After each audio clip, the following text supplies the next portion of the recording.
Festool dealer in Southwest Florida. If you are a builder, cabinet maker, painter, or power tool enthusiast, Festool craftsmanship can be found at American Paint Supplies, celebrating 30 years of service, and Festool is celebrating 100 years of excellence. Come to American Paint Supply for a perfect pairing of service and expertise on 6100 Shirley Street, Naples, off of Pine Ridge, or online at AmericanPaintSupplies.net. This is Miller and Moulton.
Hope that's better for everyone. We'll find out here shortly. But they were right. I went on YouTube. It was glitching. Your communication with me was fine. You know, us back and forth was fine here. But for whatever reason, both YouTube and Twitch were having issues. So I don't know why.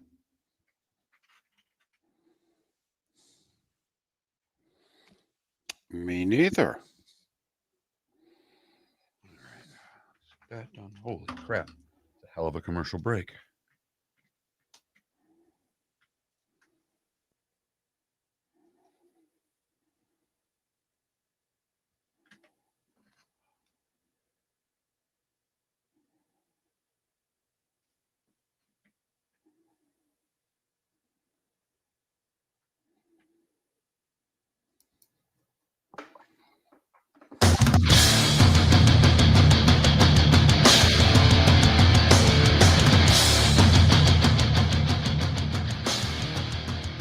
You're listening to Miller and Moulton, coming at you from the Floormeister Studios. Floormeisters, keeping it real. And now, here's Mark Miller and David Moulton. Hour two of Miller and Moulton on this hump day. Thanks so much for being with us. Seth Everett a little later this hour. South Florida football coach Alex Golesh will call in 1 hour from now. Bud Elliott, Chris Perkins also on this hump day show. Miller and Moulton, millerandmoulton.com, Miller_Moulton on X. Our poll question today deals with the Ryder Cup. U.S. players are getting paid.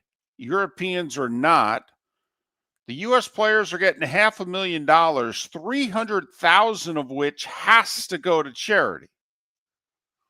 What the players do with the other $200,000 is up to them. Most of the players are also donating that money. But we ask you, should players be paid to participate in the Ryder Cup? Not a lot of votes early, but overwhelming majority saying yes, that they should get paid. I'm a little surprised by that.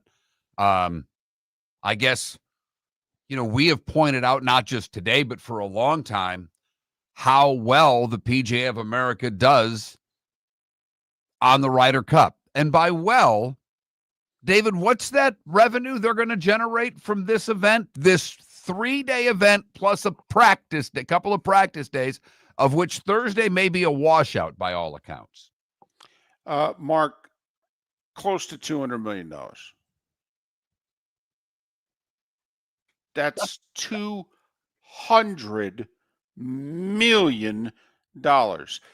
An NFL team's salary cap is $272. And this event is Friday, Saturday, and Sunday, just to let you know.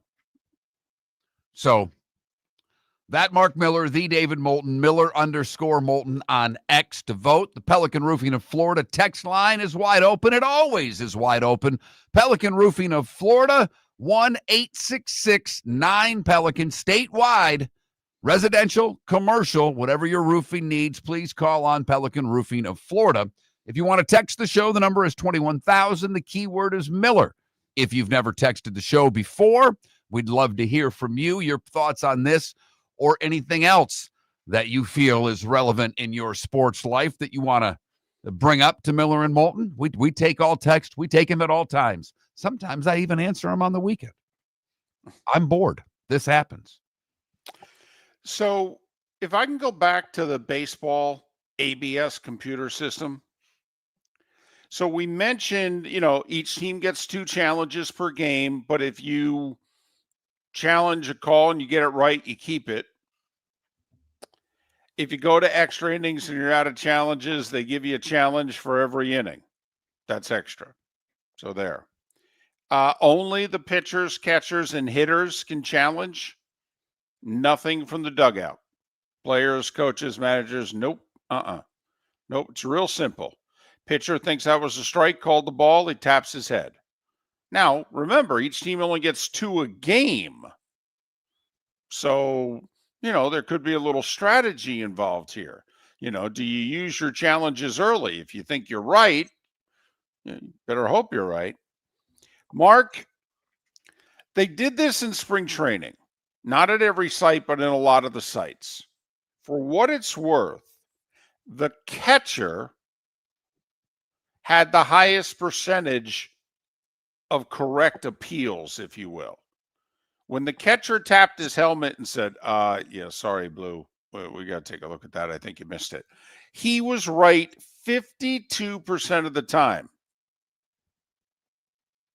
All right? Okay. So, I'm sorry. The challenges were successful in spring training 52% of the time. Catchers were successful 56% of the time. Hitters were successful exactly half the time. Hitters were 50-50. So pitchers were less than 50% accurate. 41%. Interesting. So, this is also like if you're the manager and you're an organization, I guess, do you give every pitcher, catcher, and batter free rein? Like, I'll say this. Juan Soto has an excellent eye. One of the best, a guy who controls the strike zone as well as anyone else in the league. If I'm the manager of the Mets, Soto could challenge a pitch whenever he wants, because I think he's right.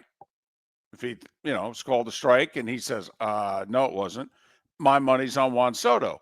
But there are certain guys on a team in which you may go, oh, yeah, dude, no, you don't get the challenge. Okay, you think every pitch is a ball. I would trust my catcher more. I mean, not just because of those numbers.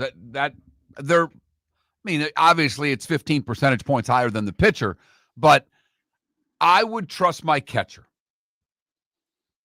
That would be the hitter. I think you're right that it may be more of a case-by-case basis, but I would think that managers are going to tell hitters that I don't want to see a challenge unless. And every manager may be different. But for me, if there's no runners on base, I don't know if I want my hitter challenging a 1-1 pitch. I don't know, particularly, let's just, you have to look at every instance in baseball. You're sitting there, it's a 1-1 pitch, there's 2 outs in the third. Do I really want him challenging that pitch? The possibility of him being wrong, are we going to get a 2-out rally here? I would want the challenges coming when there are runners maybe in scoring position from a hitter's standpoint. Right. Well, this is what goes into it in football, okay, in the NFL, but also in the NBA. When are you going to use your challenge? But I want to make sure I use both. I don't want to be sitting in the 7th inning with 2 challenges, unless, of course, I've been right a couple of times previously. I don't want to end the game and go, we didn't challenge anything today? Really?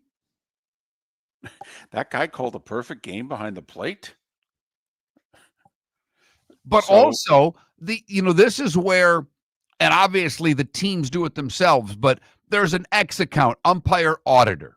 Right. That's hilarious. I mean, because they point out every miss, how many guys missed, how many misses there were on a certain day. Well, these managers, these teams, these catchers have a book on every umpire. They're going to know which umpires miss more than others. If David Moulton calls a much better game than Mark Miller, then we may not use as many challenges when Moulton's umpired, but when that schlep Miller's behind the plate, I want to make sure I'm using my challenges. Since you only have 2 challenges, and like you're talking about, Mark, I may allow some borderline pitches. I may allow some pitches that I think they got wrong to go, because I don't want to risk the challenge in the 3rd or 4th inning with 2 outs and nobody on, etc.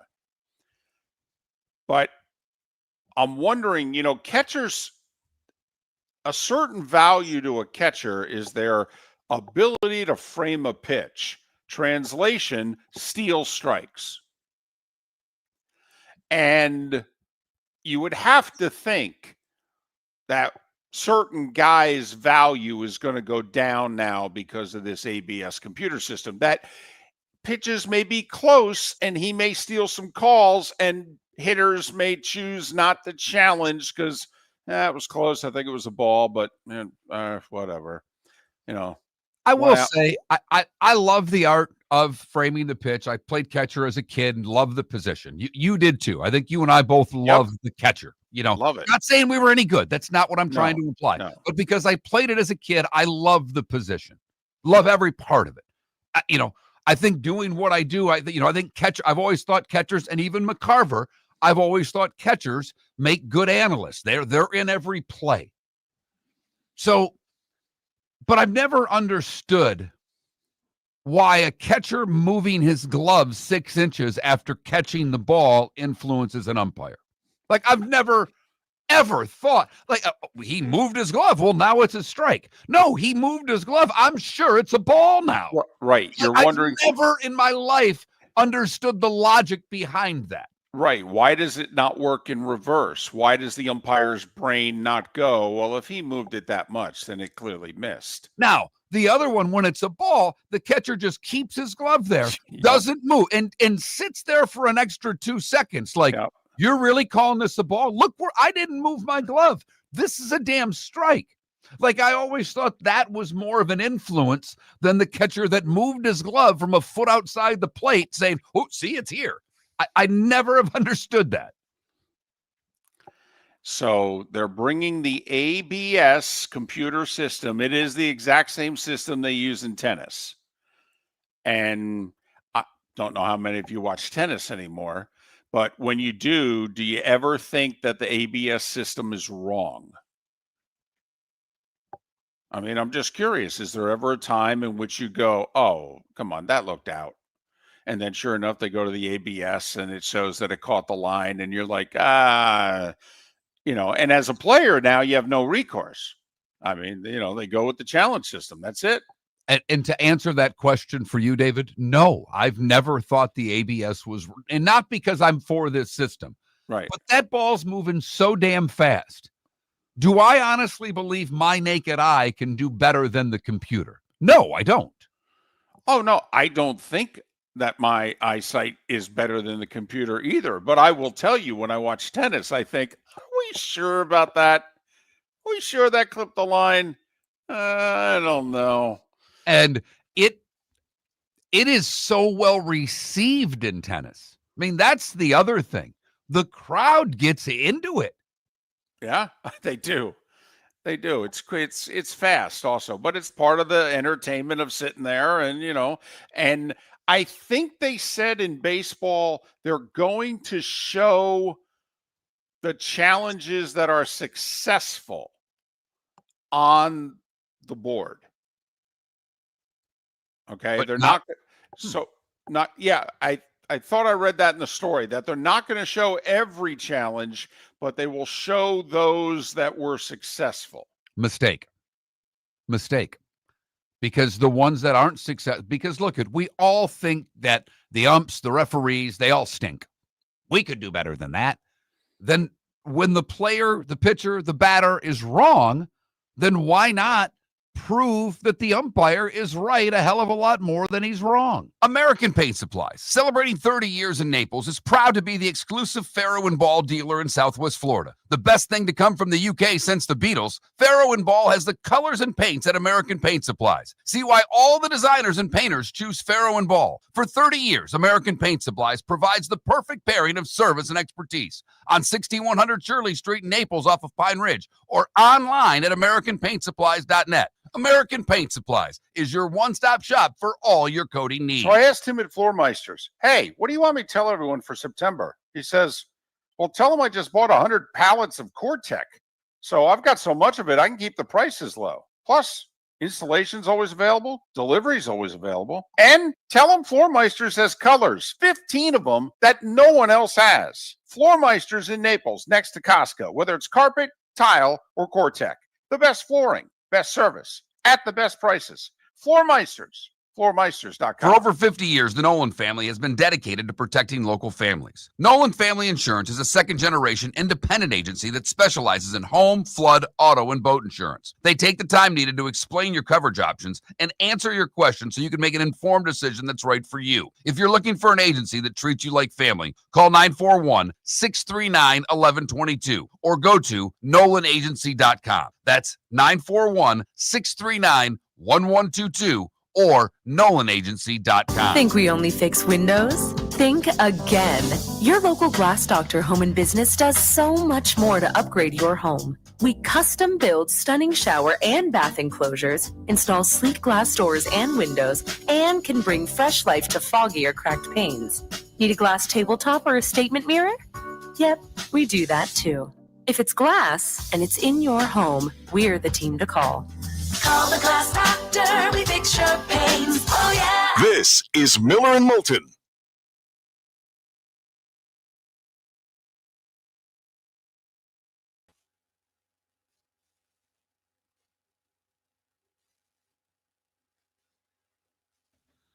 Funny left Twix, funny.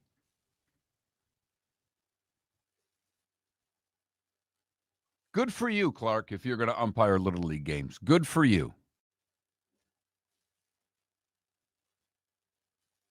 We need far more of them out there, and the abuse that you have to take from, man, these videos you see of drunk parents yelling at umpires across the country are just scary.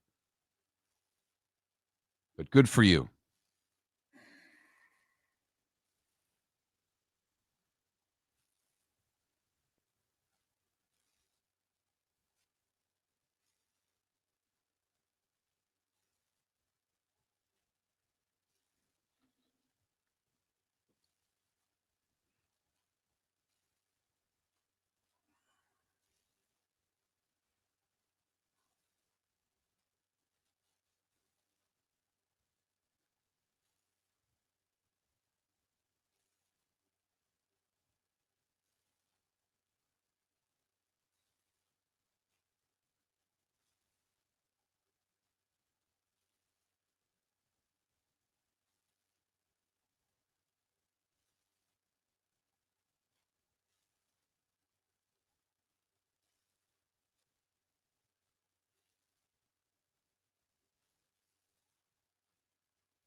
Did you happen to see did you see, there's a clip because they had Baker mic'd up.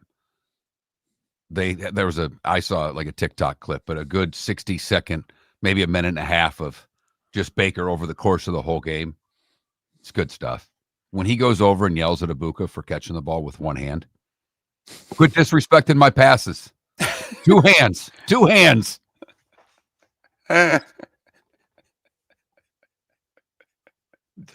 And then the guy who had the interception return for the touchdown, Dean, I think it was.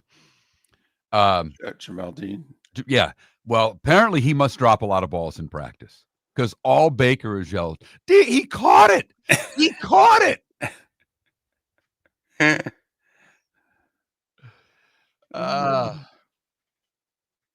It was funny. He looked really good in the Texans game that, I saw. He covered the slot. He was really good.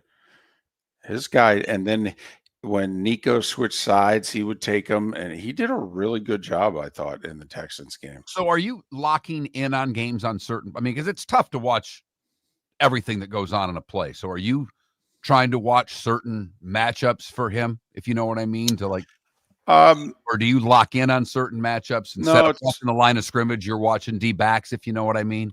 I only watch specific things if he tells me to. Sometimes I'll help him with personnel. Right. Because obviously when you're watching on TV, you can't watch matchups like that. It's not the way the game's shot. It's different when you are where you are. So, but a lot of times my eyes take me pre-snap to who's, what's the matchup on the number one receiver? Gotcha. Is the certain corner following him? Is, if he switches sides, do they switch? Right. Just pre-snap. I'm counting to 11 on both sides, and then I'm usually worried about the matchup on the number one receiver. Okay. I don't think I've ever asked you that before. And I'm constantly looking down to see if the same 5 offensive linemen are on the field. Wow, Johnny Mac, I'm jealous too. I've never had the honor of setting foot on that nice piece of property in Collier County. That's very nice.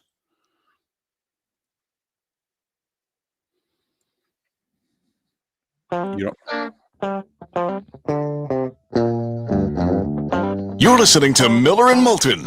And now, here's Mark Miller and David Moulton. 21 minutes past the hour. Seth Everett to join us in a little more than 15 minutes' time. South Florida football coach Alex Golesh to join us at the top of the hour. Boy, on that note, I was cursing you yesterday. Why is You're like, that? did you read the article in the Athletic on Alex? And I am, first off, I cursed the Athletic for 20 minutes because I'm searching the Athletic and I'm searching South Florida and I can't find it. I know. The article was in SI. Oh, was it? Yes. My bad. I'm sorry. It's okay. I found it and I read it. Sorry. So I owe you 20 minutes. I'm sorry. I don't know how I'll make it up to you, but I'll try really hard. Damn. Wasn't it a great article? It is. And it wasn't long. For those that want to read, you can just kind of search Alex Golesh Sports Illustrated. And it was a couple of weeks. It was before the Miami game is when it was written.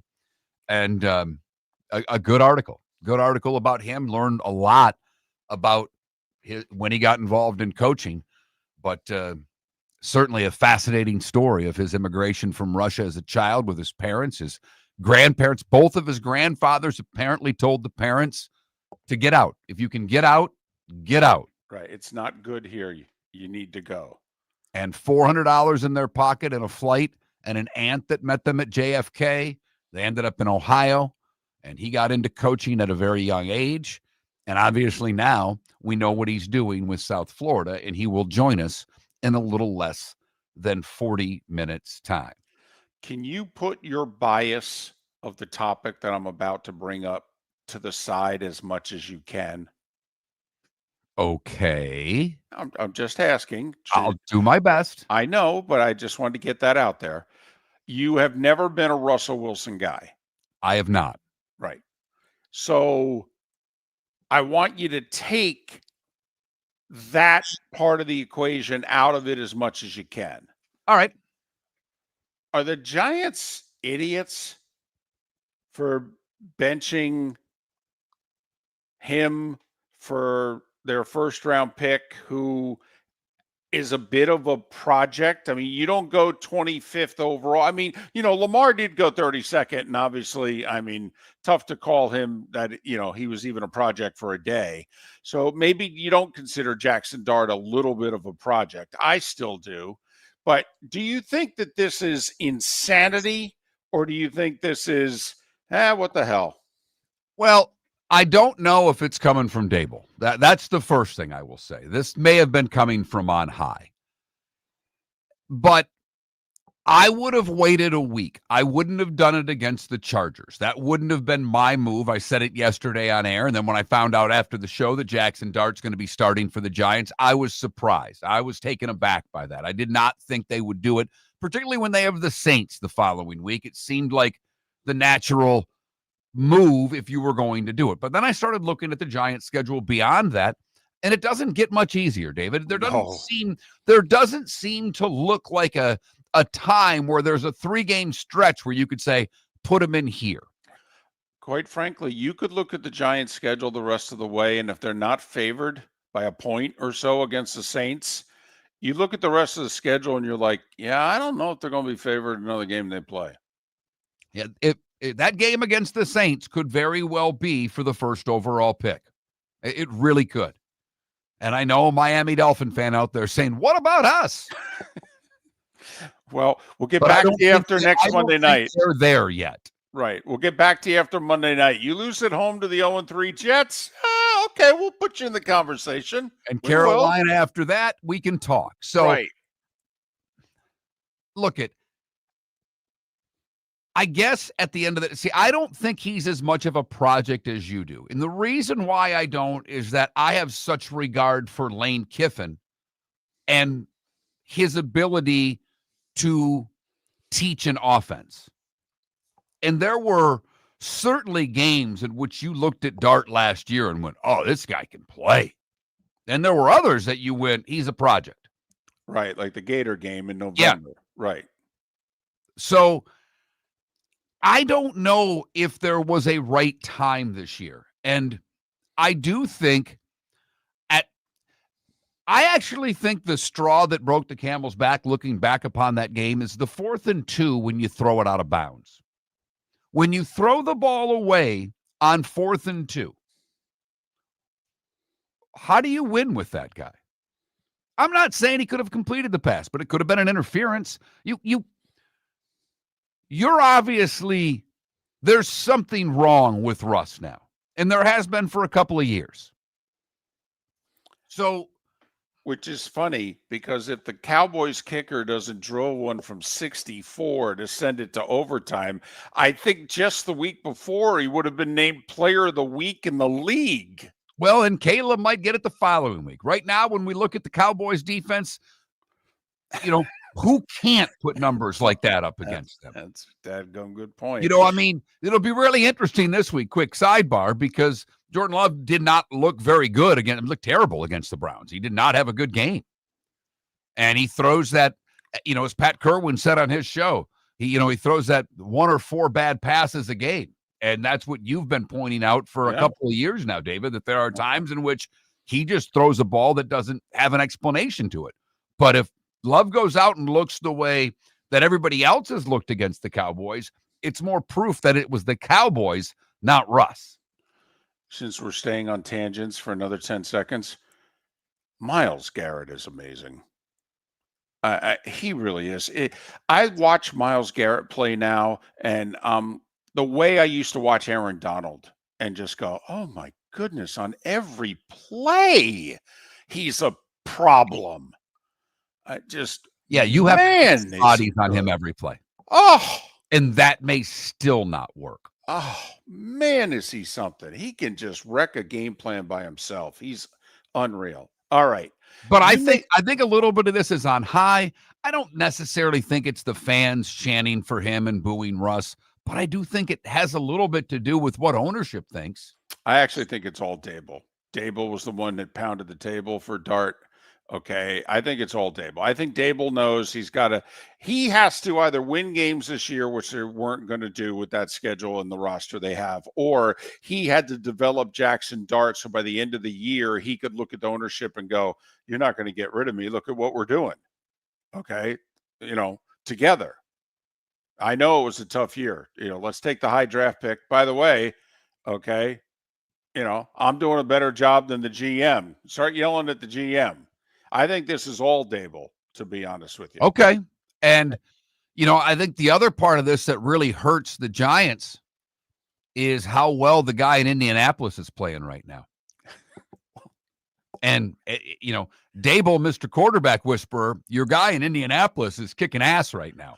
Yeah, but I know he didn't draft him and didn't want him. I get all of those things. No, it's not that. But Mark, okay, because you've been around teams, okay? He was broken in New York, though, last year. A year ago at this time, he was broken. He was. It wasn't going to happen for him in New York, especially since they took Barkley away from him, okay? I mean, it wasn't going to happen in New York. He was broken. He needed to go somewhere else. And he went to a place with a good offensive line and a top 5 running back. And they drafted the offensive rookie of the year, who's the tight end. Yeah, it may be the GM in New York. Yes, I've been saying that for 2 years.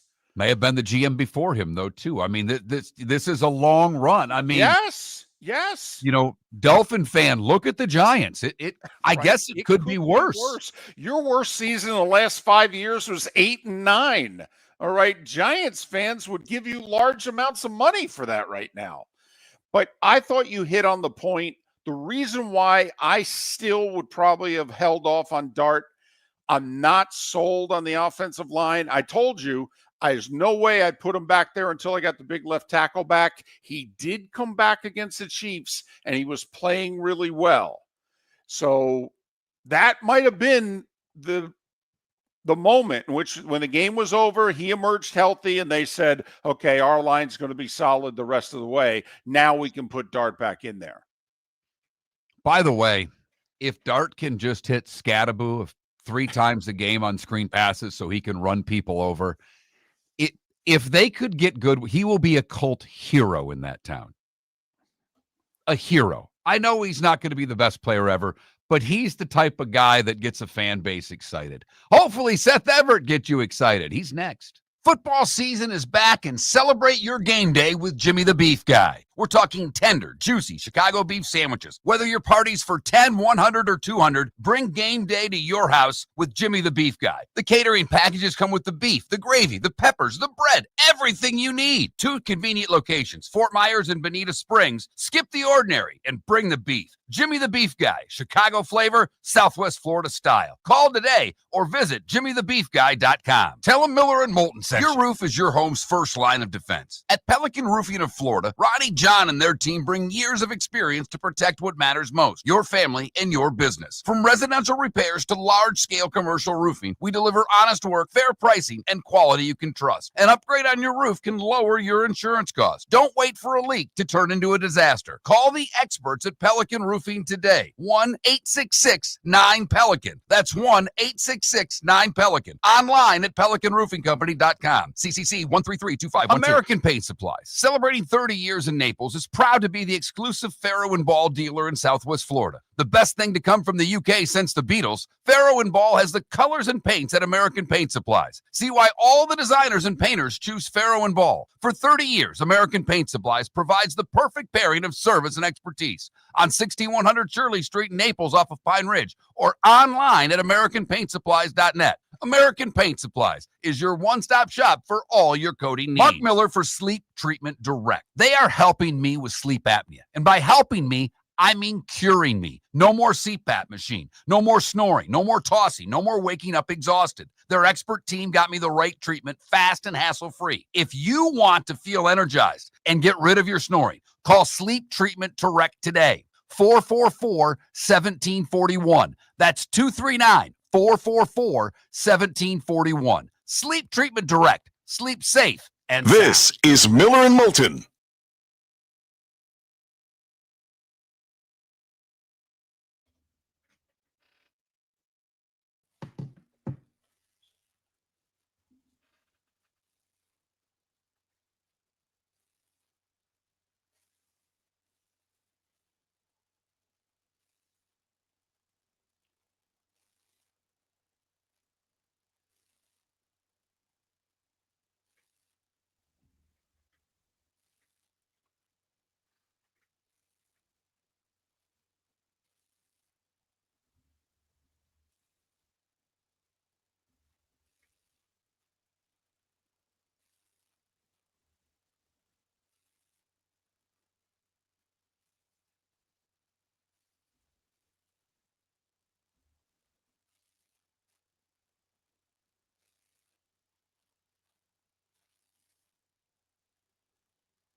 Hello, Seth. Good morning. How are you? I'm good. I don't know if they've played a preseason game yet, but if they have, do you watch Devils preseason hockey? Well, we tuned in last night. The Devils played the Islanders. We only tuned in because one of my dearest friends is now the play-by-play announcer, and we wanted to see how he would look and see. I can't stand all preseason sports, and I'm hockey glad. could be the worst. It's so funny because my kid is just like how your daughters are with the Devils. Yep. My son's that way with the Red Wings. Yeah. And I'm texting him last night because the Tigers are blowing another game. And he's like, yeah, watching the Wings preseason. I'm like, good. Preseason, I know. And the people that go, people that pay their hard-earned money to go to preseason game, you have to have your head examined. But I did want to see Don, and it was cool.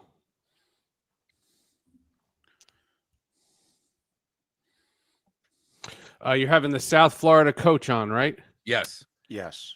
Got my South Florida Bulls shirt. Ah, that's right. The bowl. There you go. From the Boca Raton Bowl from a couple of years ago. They kicked the tar out of you guys, didn't they? They beat the crap out of us, yes. Oh. We have a new coach now and a good team. And we beat Clemson. I know. Did that come up on your show at all? Yes. Not today, but, when it was a little more timely, but I know. That was so fun.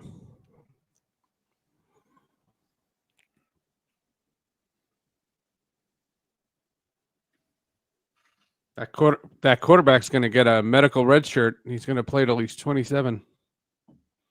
Hell, at the rate they're suing the NCAA, they might just be able to play college forever. Forever. I read an article. Oh God, what's the really good receiver for Alabama, David Williams? who's in the pros or at Alabama? At Alabama. I don't know. The stud they have, it's not Smith at Ohio State, but the guy at Alabama is just as good. But basically, he was talking about kids that still go to class versus online classes. Right. And Ryan Williams, thank you, Michael. And he was talking about going to class and that, people are wanting to take pictures and stuff like that. And the professor in the class says, this is basically the last game. It must have been last year. So if anybody wants to get offered up pictures with the kid in his class, not asking the kid in the class. Oh God. And Williams said, now when I go, I sit in the front row because most everybody else is afraid to sit up front. Smart.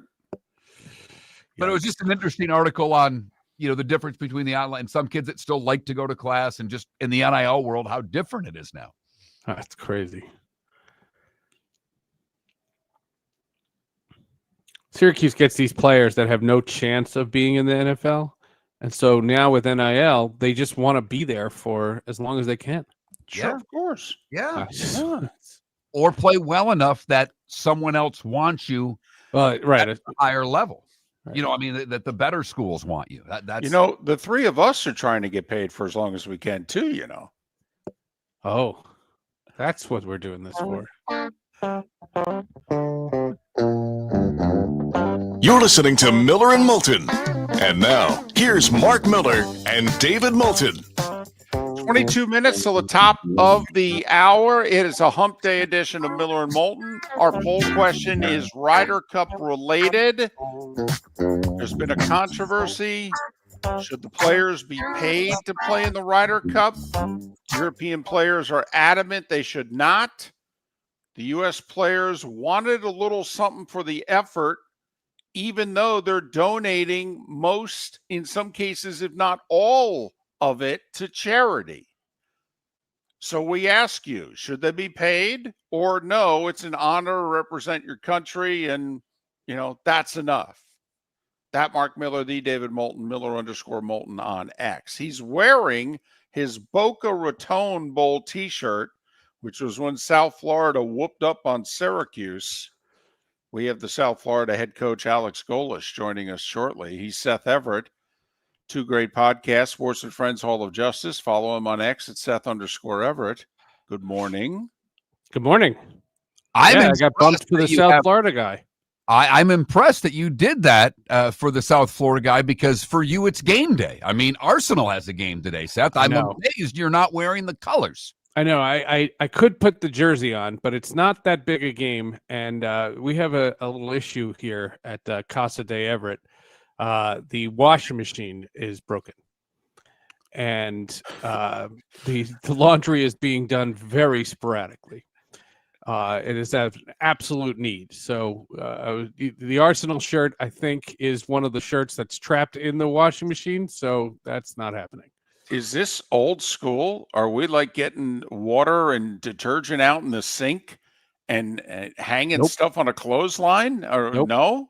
Nope. Hot neighbor let me use hers. Oh, well done. Well played. You sure then this isn't a strategic? Well, that's why there's no repair. Are you accusing me of breaking the washing machine? If so, the Arsenal shirt would not be in it. I'm accusing you of, once you found the hot neighbor, making sure it was not repaired. No. But they did say to me, they said, hey, we have a model that has a washer if you want to go to the model. And that could be like all the way on the other side of the building. I said, nope, she lives right next door. We're good. No, I'm lazy and she's hot. No, I'm good. You don't have to fix it. Take a while. So, Seth, I know you're not into the sport anymore, but I am curious your thoughts because the automatic balls and strikes come into the league next year. I have always been a fan of the robot umpire. I would prefer they have every call that way, but I'm happy that they have at least moved forward. You as an old school baseball guy, like it, dislike it? No, I don't mind it. What I've read, and I've read very little on this, is that it's the technology that they use in tennis. Yep. Correct. And that I've seen that up close, and it works perfectly. So I'm not saying this is going to work. What I think they should do, and given the toxic climate that we're in, is just embrace the storyline. What I would do is I would try to get like a C-3PO guy to come out and do it, and like get an R2-D2 behind the plate. Like, try to have fun with it. Like, try to make this just not so morose. Oh my God, what are we doing? We're ruining the sanctity of the game. Robot umpires. Oh my goodness. Like, you're having robot umpires. Make a big deal about it. And I just, that was my ancillary take on the whole thing, because I was just like, you know what? The fuddy-duddies can just be fun.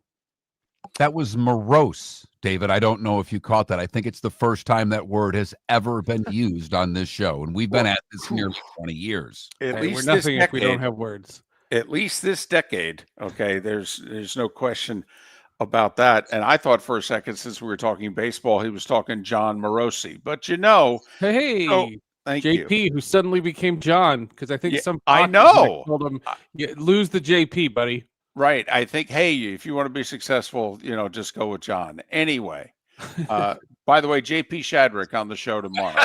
But He'll be Jingleheimer.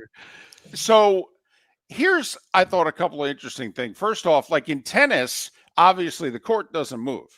Okay. It's real easy. Set the Right. equipment to the lines. Baseball players, everybody's a different height. Different size. Right. Yeah. So apparently they came up with 27% of whatever your height is off the ground.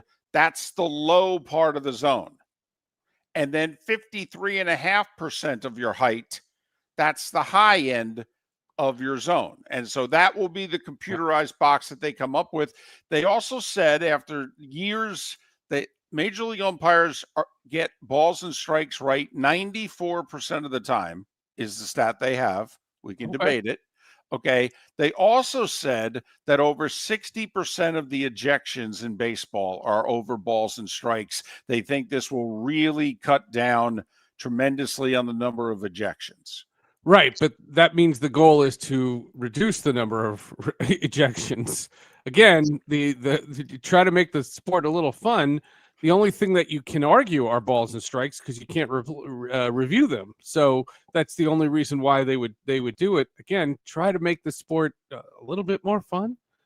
Dan Wilson, my old buddy who's managing the Mariners, he got ejected one time, and they couldn't get over it because he's such an even-keeled, very stoic guy, and he got animated for it. And he said he only did it to fire up his team.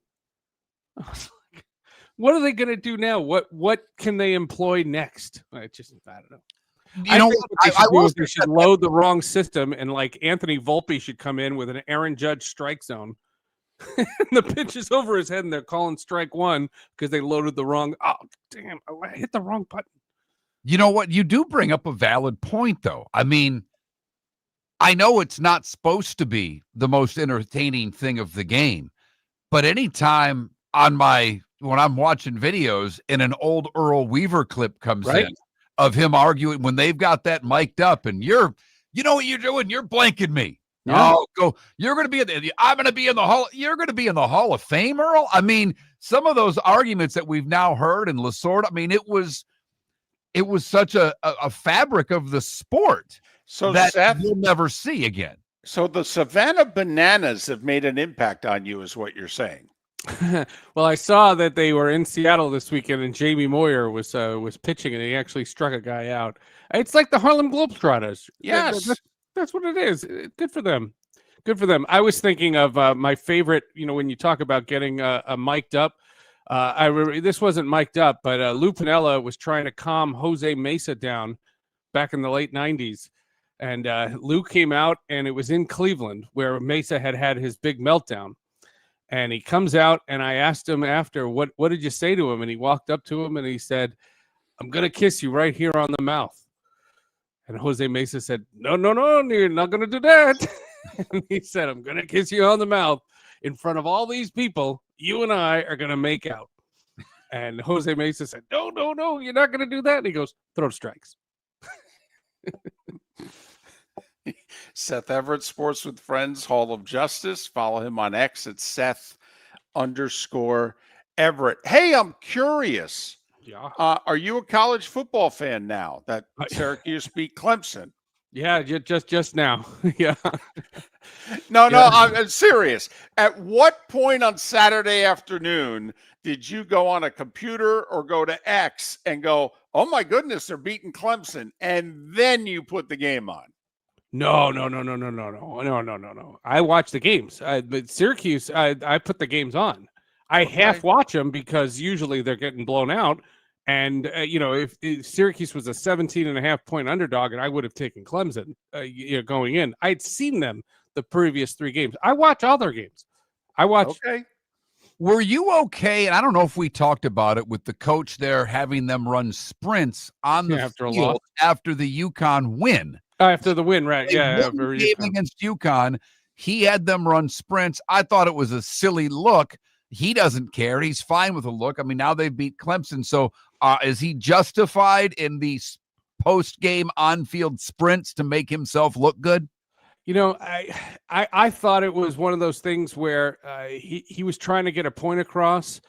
I don't have a huge opinion on this one way or the other. I saw that he did it, and I just was like, that's an interesting play. I didn't think it was like a gross offensive gesture. He was trying to say that they weren't playing well, and they got away with a win, which is true. They played like crap that game. I did watch that. You know what I do find interesting? How hypocritical sometimes we can be. And I don't just mean the 3 of us. I mean, just, we as fans, because how many of us loved in the movie Miracle, when Herb Brooks and the team, they're touring and they're in Europe and they're, played to a tie, and he kept them there and skated them into the ground. They turned the lights out. They said, "We're leaving." He said, "Leave the keys." And we all love that. Why? Because we know what happened afterwards. Right. Bear Bryant and the Junction Boys. Okay. We watched that. And then, I'm just curious, is it, I don't know, the softening of us, basically? No, I mean, look, it was an old school move, but he's an unorthodox coach, and he's come in and had a huge impact. I mean, this was a guy that was an assistant coach at Georgia, and got an opportunity to be a head coach, and he's done. He's instituted a winning culture there, and the players really seem to be buying in. How much exciting. How much do you? I don't know about if worry is the right word, but what the long game is. If he's successful there, Syracuse won't be able to keep him. Nope. They're not in the financial world of the SEC teams, even though the ACC money's good. We're in the B conferences, right? So when you watch this, is it a little bittersweet at times? Because I feel the same way about my program. They've got a quarterback that's really good, and I'm sitting there going, wonder if Miami is going to be interested in him next year. Yeah. Well, it's interesting because it's the part of college sports that we talk about all summer, and that is it's the haves and the have-nots. And my argument is that the way the geography sits out, they are just a have-not. They can't be, and you hear the stories about a potential super league, right? A merging of the Big Ten and the SEC. This is like in a 5-year plan. John Wilner of the San Jose Mercury News writes about this all the time. And all I think about is Rutgers would be in it and Syracuse isn't. And that's garbage. Not necessarily. I mean, they're both in major conferences. They both aren't doing much football-wise in those conferences for the most part. I think Rutgers gets 3 times the money I know they do. They joined the Big Ten for just that reason. And by the way, they're still managing to be bankrupt. So, it just shows you how well it's run over there. But it is interesting when all the Big Ten expansion was going on. Syracuse for years was always mentioned as a possible Big Ten team. It never happened. Like, hi. Well, but at the time when that was going on, nobody said to everybody that the Big Ten was going to be far superior and that there was going to be this dichotomy in the sport where you're going to have these two power conferences and the riffraff. And now you're stuck in the riffraff, and it's just everything. Given the financial aspect of that, ACC money is just not going to cut the mustard. They're already talking about the offensive coordinator going, this season because, Kyle McCord led the league and led the NCAA in passing, and this Angeli kid, before he got hurt, he was leading the NCAA in passing. Like this offensive coordinator is going to find himself a job somewhere. no, Seth, he's going to follow Fran Brown to Florida. That's what's going to happen. Oh, I'm sorry. Sports with Friends Hall of Justice. Which one are you doing this That'd be week? funny. My daughter is very into Florida these days. Oh, yeah. Well, there's a lot to like, Seth. What do you got? This week it's Hall of Justice, and we're doing a show about James Gunn and the new DC universe with all the rumors about Skydance and Netflix potentially buying Warner Brothers. What's the future of the DC world? And it's technically, we're reviewing an animated show called Creature Commandos, but we talk about that for about 10 minutes. Is it Netflix or Paramount buying Warner Brothers? Well, that's the thing. Skydance is Paramount now, and that's the one rumor. And then the other rumor is Netflix. Yeah, they're both out there. And Netflix and it would have very different impacts on the superhero culture, depending on who gets them. Seth Everett, Sports with Friends Hall of Justice. Follow him on X at Seth_Everett. Seth, congratulations to your orange. We'll talk next week. Yes, go Bulls. Look at that. I Way to know. go, Seth. See, he's our utility hitter this time of year. We move him around. He accepts it well. He even wore the South Florida Bulls shirt. Yeah, it's a Syracuse shirt, but we'll take it. The Boca Raton Bowl. South Florida won the game, so it's a South Florida shirt at the end. Miller and Moulton. Alex Golesh, head coach of South Florida. He will call into the show in just a few minutes. Bud Elliott in 45 minutes time. Chris Perkins in an hour. To the folks in Huntsville, have a great rest of your day. Todd and I are local. We're involved in our community. We live here, we work here, we're in our showroom every day. We love working with our guests. We love giving back to our community. We are so excited about our new store. Same location, same team, new environment. Every day is like a grand reopening. Absolutely stunning when you walk through our doors now. Come experience the newness of the Diamond District. See what we've done. So I asked him at Floormeisters, hey, what do you want me to tell everyone for September? He says, well, tell them I just bought 100 pallets of Core-Tech. So I've got so much of it, I can keep the prices low. Plus, installation's always available. Delivery's always available. And tell them Floormeisters has colors, 15 of them that no one else has. Floormeisters in Naples, next to Costco, whether it's carpet, tile, or Core-Tech. The best flooring, best service, at the best prices. Floormeisters. Floormeisters.com. American Paint Supplies, celebrating 30 years in Naples, is proud to be the exclusive Farrow & Ball dealer in Southwest Florida. The best thing to come from the UK since the Beatles, Farrow & Ball has the colors and paints at American Paint Supplies. See why all the designers and painters choose Farrow & Ball. For 30 years, American Paint Supplies provides the perfect pairing of service and expertise. On 6100 Shirley Street in Naples off of Pine Ridge, or online at AmericanPaintSupplies.net. American Paint Supplies is your one-stop shop for all your coating needs. Got a cracked window or foggy glass? Don't wait for the next storm to make it worse. Your local Glass Doctor Home and Business is just down the road and ready to help. From leaky frames to shattered panes, we've got the tools and the know-how to get your home or business storm ready. With flexible scheduling and our done right promise, you'll be in good hands. So before or after the weather hits, call your neighbors at Glass Doctor. Glass Doctor, Glass Doctor. Call the Glass Doctor, we fix your pains. Oh yeah. Your roof is your home's first line of defense. At Pelican Roofing of Florida, Ronnie John and their team bring years of experience to protect what matters most, your family and your business. From residential repairs to large-scale commercial roofing, we deliver honest work, fair pricing, and quality you can trust. An upgrade on your roof can lower your insurance costs. Don't wait for a leak to turn into a disaster. Call the experts at Pelican Roofing today. 1-866-9-PELICAN. That's 1-866-9-PELICAN. Online at PelicanRoofingCompany.com. CCC 1332512. Shoeless Joe's Sports Cafe, your home for all the football and baseball that September provides, plus a nightly food special.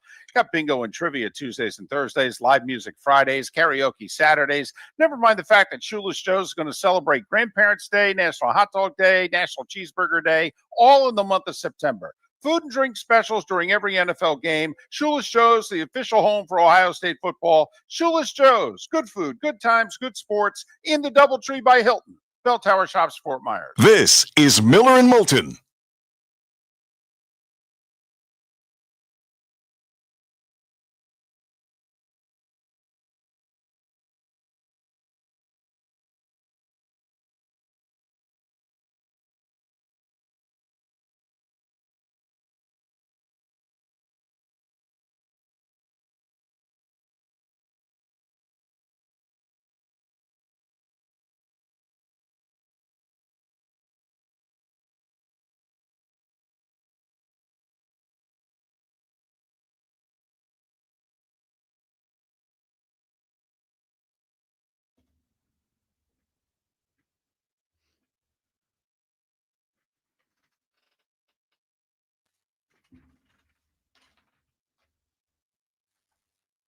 Miller and Moulton.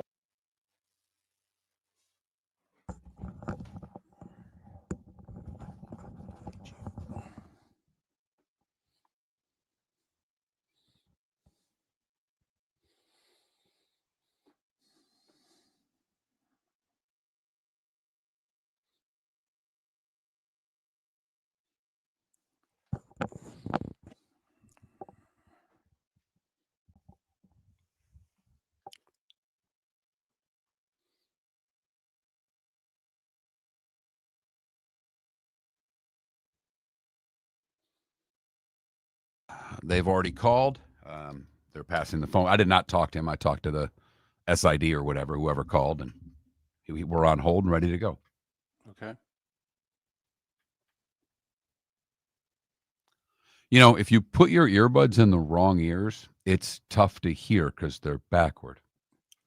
Who Just knew? a little footnote there for you, David.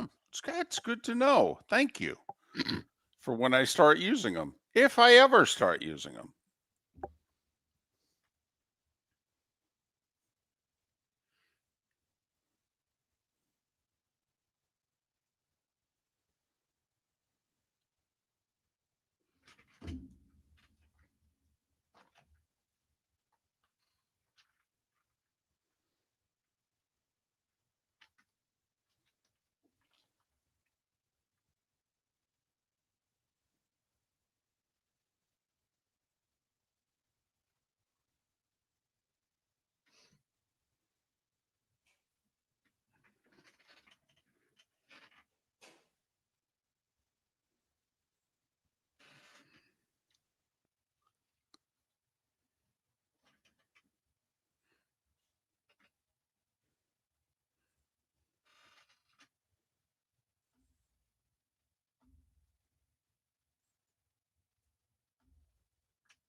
Wow, Adam, that's a shot across the bow right there.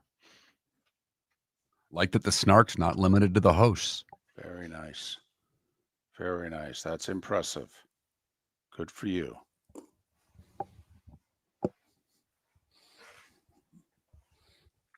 What'd you say? So my mother got hearing aids. It took her 2 weeks to lose one of them. She's found it, but Good. Right. They're usually not cheap. no.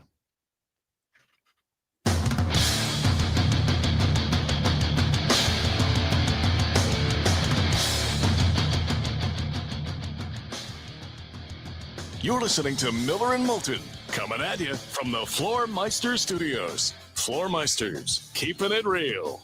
And now, here's Mark Miller and David Moulton. Halfway home on this hump day. Thanks so much for being with us. And we begin hour 3 of Miller and Moulton on this Wednesday with Alex Golesh, the head football coach at South Florida. It's their bye week. The Bulls are 3-1. They're back in action a week from Friday when they host Charlotte. Coach, it's David and Mark. It's been a while. Thanks for doing this. How are you?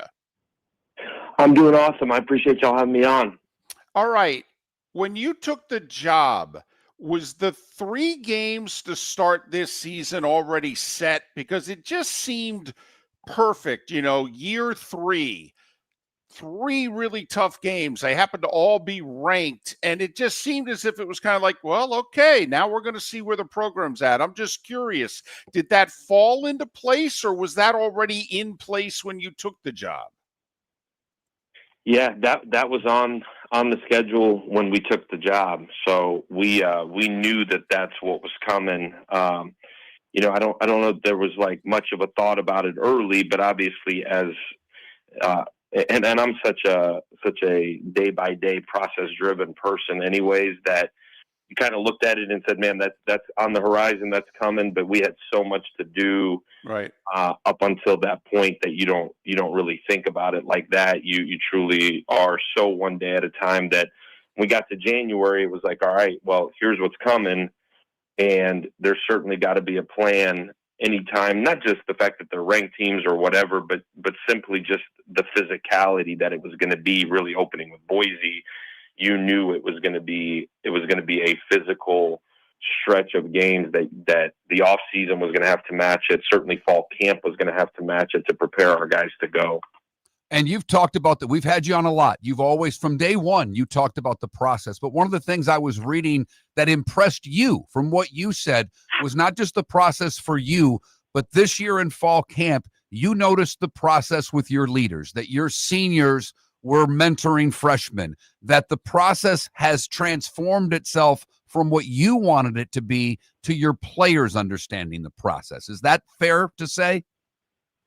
Yeah, I think so. I think it's also really, really fragile that in the sense that it's got to be an every single day deal. But I think for the first time in our program, the guys that are truly in the locker room, the guys that have influence, and I'm not naive to say that it's always going to go as your leadership goes. And I think our first really year and a half, it's been very much led by the coaches, and that's certainly part of our job. But until it truly becomes player driven, and every phenomenal team I've been a part of, that leadership really does come from within the team. And that takes years, that takes teaching, that takes buy-in, that takes retention. But really end of the year, last year, you started to see it. You started to see a true buy-in there. And it certainly carried itself into January and then into fall camp. But I think anytime your best players can be your best leaders and can also be your hardest workers, you got a chance to do something special. And I feel like that's kind of been our identity through the beginning part of the year. Every time we've talked to you, you've always been looking today and forward. I'm curious, though, during a bye week, how much inventory do you take on the first 4 games? How much self-scouting do you do looking back to then look forward, or is it still just today and tomorrow? No, as coaches, we spend a bunch of time on looking at ourselves schematically, practice, our process, what's been successful, what hasn't. I think you always go into a season with a plan. You go into, like this week was planned out back in May in terms of what we're going to try to get accomplished going into this bye week. And this is the second year in a row you've got 2 bye weeks, but you have a schedule, you have a plan. But I think to get to where we want to go, you've got to continuously adjust the plan, and you've got to continuously look and see, man, where are we? What are we doing? Starting with schematically, how are people seeing us? How are people attacking us? Because I think when you're right in the middle of it, and we self-scout every week, but I think when you're truly in the middle of it, it's the last thing you're thinking about because it's happening so fast week to week to week. When you get the bye week, you have some extra days where you can look at it and say, man, like this tends to be, or this seems to be the way that people are attacking us in all 3 phases. And, for me, you always want to be on the attack. So you're constantly looking for an advantage of how can you attack differently? So I think from a plan standpoint, in terms of what our guys are doing, that's been thought out, knowing what the physicality was going to be of the first couple of games.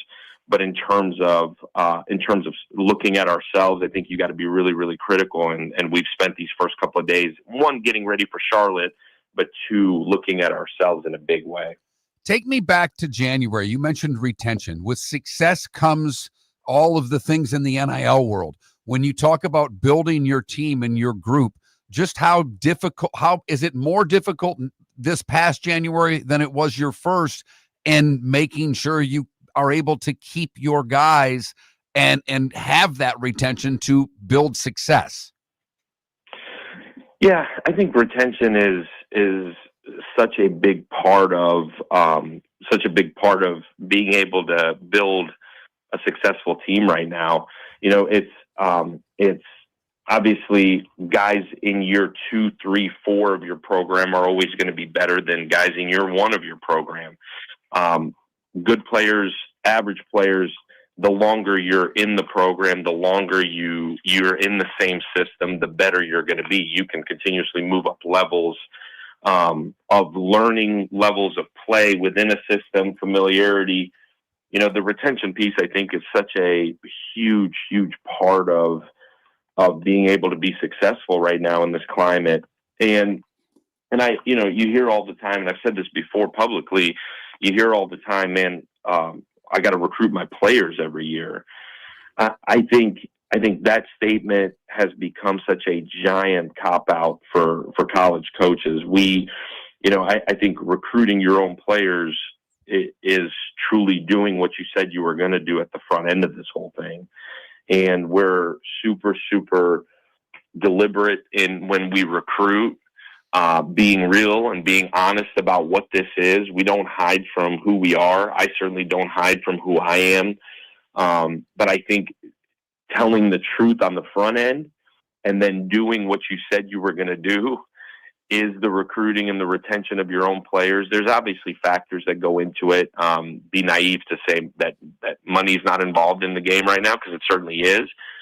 But I think ultimately we're in an area where there's a lot of really, really good football players.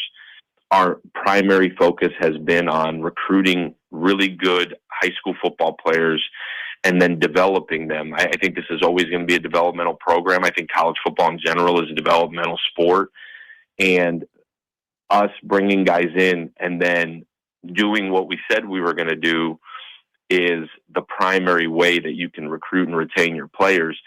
Obviously, the support externally has been huge. Us being really competitive in the NIL space and the revenue sharing space has been really helpful. But I think ultimately guys, especially young men, want to just be told the truth and want to be treated the right way.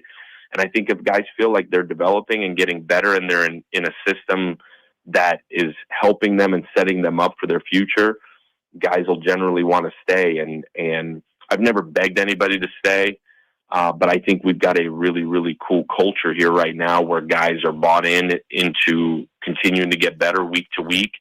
And I think we've got a staff that does what they say they're going to do. And ultimately that's allowed us to retain at a high level and allowed us to have a bunch of seniors that have kind of been through the shitty part and now are kind of reaping the benefits of that. Well, and along with that, now you're legit contenders to win the American, and it looks as if whoever wins the American is going to get a playoff spot. Do you feel that way when you look at your team? Do you look and go, "Oh yeah, we can win the conference now"? Man, I think we've got a really, really good team. Obviously, I haven't seen everybody. Right. I'm so locked into week by week. We're just getting into conference play. I'll tell you the truth and what I told our guys on Monday as we are going into this bye week, then going into conference play. I don't feel like we have a goal of winning the conference or going to the playoff.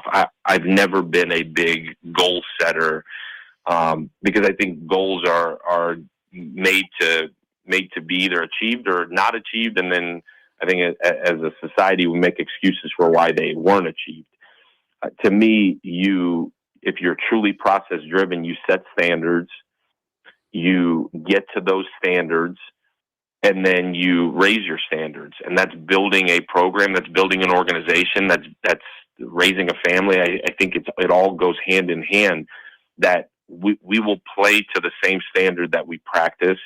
We will play to the same level that our process-driven culture allows us to be, which is the standard is to be elite in every aspect of our lives. And we have to go with the right mindset week to week. You look at the elite football programs, at least of our generation, those programs are consistently the same every single week. Whether they're playing a really good team, they're playing an average team or a bad team, they play to their own standard. They don't play to the level of the competition. And I think that's been, if you say, man, what's been the biggest challenge or what's been the hardest thing to get to a level of competitiveness, physicalness, fundamentally and technique-wise, for us to just play consistent football. And I would tell you through our first 2 years, when you've seen us, we've been up, we've been down, we've been up, we've been down, and we've played really well against really good teams. We've played average versus average teams. And I think for the first time, I feel like we work and we practice to our own standard. And that's super fragile because we can go out here to practice today and it doesn't look like what you want it to look like. And then as coaches, we have to make sure we maintain the same standard. I think right now what's unique about our team is the leadership on our team is maintaining that standard. And so as we go into conference play, we're truly worried about, we got Charlotte coming up here, truly worried about Charlotte. And then when we're done with Charlotte, we'll worry about the next one. I do think we have a good football team. I think this conference is really, really deep right now. You're seeing every single week, you're seeing our best teams beating really good teams. And so, who knows? But our standard is to be the very best version of us and ultimately get better every week. That's the other trait of elite football teams. They play their best ball through October into November, and then certainly December when it counts. And we have not shown that to be us yet as a program, and that's certainly where we're trying to go.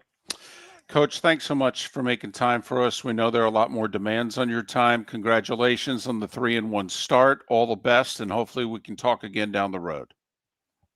Well, I appreciate it. Thanks for having me on. Go Bulls, and we'll talk to you soon. Alex Golesh, the third-year head coach of the Bulls of South Florida. You can follow him on X at Coach Golesh, Golesh. More on what he had to say on the other side. Bud Elliott in 25 minutes. And then Chris Perkins to talk Dolphins here on Miller and Moulton. Your roof is your home's first line of defense. At Pelican Roofing of Florida, Ronnie John and their team bring years of experience to protect what matters most, your family and your business. From residential repairs to large-scale commercial roofing, we deliver honest work, fair pricing, and quality you can trust. An upgrade on your roof can lower your insurance costs. Don't wait for a leak to turn into a disaster. Call the experts at Pelican Roofing today. 1-866-9-PELICAN. That's 1-866-9-PELICAN. Online at pelicanroofingcompany.com. CCC 13325. For over 50 years, the Nolan family has been dedicated to protecting local families. Nolan Family Insurance is a second-generation independent agency that specializes in home, flood, auto, and boat insurance. They take the time needed to explain your coverage options and answer your questions so you can make an informed decision that's right for you. If you're looking for an agency that treats you like family, call 941-639-1122 or go to NolanAgency.com. That's 941-639-1122 or NolanAgency.com. This is Miller and Moulton.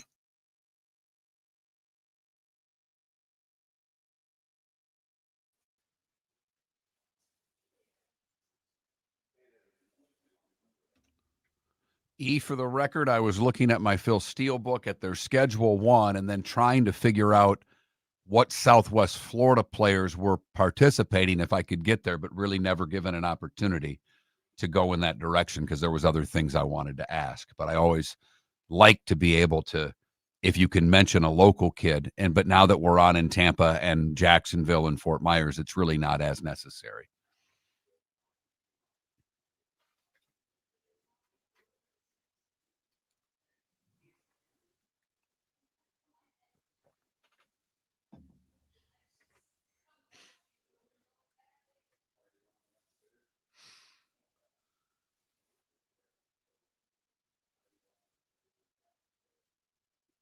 And I was also looking at my commercial inventory to see which spots I could pull of people that may have been getting bonused more than what they pay for so that I could go, because he went long. We went a minute long there, but you just don't cut someone like that off. So you can't just say, hey, hard break, gotta go. You hope that he gets out on time, but he gave us a long answer on the last question there. We had 2.5 minutes when it started, and he gave a 3.5 minute answer, or almost a 3:15 answer there. That's kind of the production and host duties going hand in hand.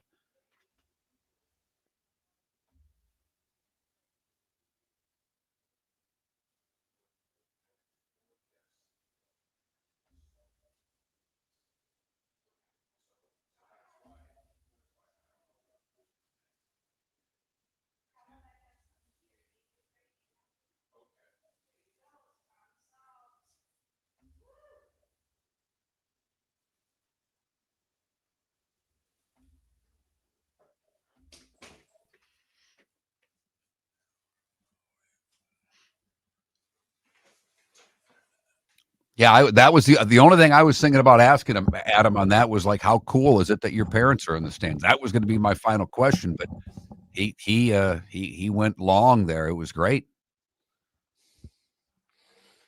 That's why, David, that's a reason why I keep track of inventory every hour, so I know if I have to cut somebody out, I know what I can cut. So, okay.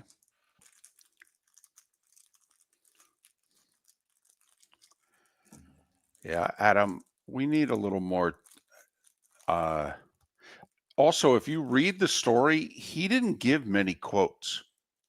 I mean, no, very few quotes even. Like, you could tell if you have read a lot and you've done this, you could tell by reading it that, he didn't give up much.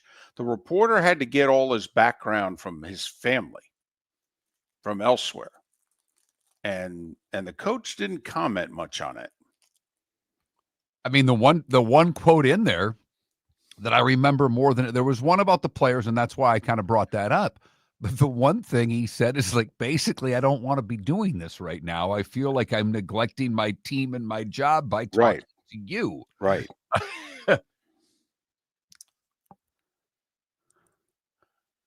No, Logic Man, we don't. I literally cut a minute of commercial timeout. We're actually in a spot right now where we're not sold out, so I could take a couple of spots out. In another 2 weeks, I probably don't have that luxury because we fortunately have some new folks coming on.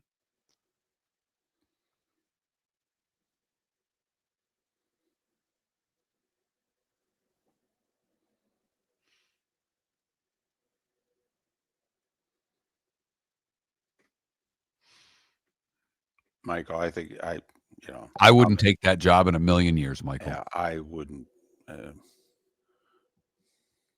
I'd stay. Better shot to go to the playoff. South Florida, Oklahoma State in the next 4 years. South Florida.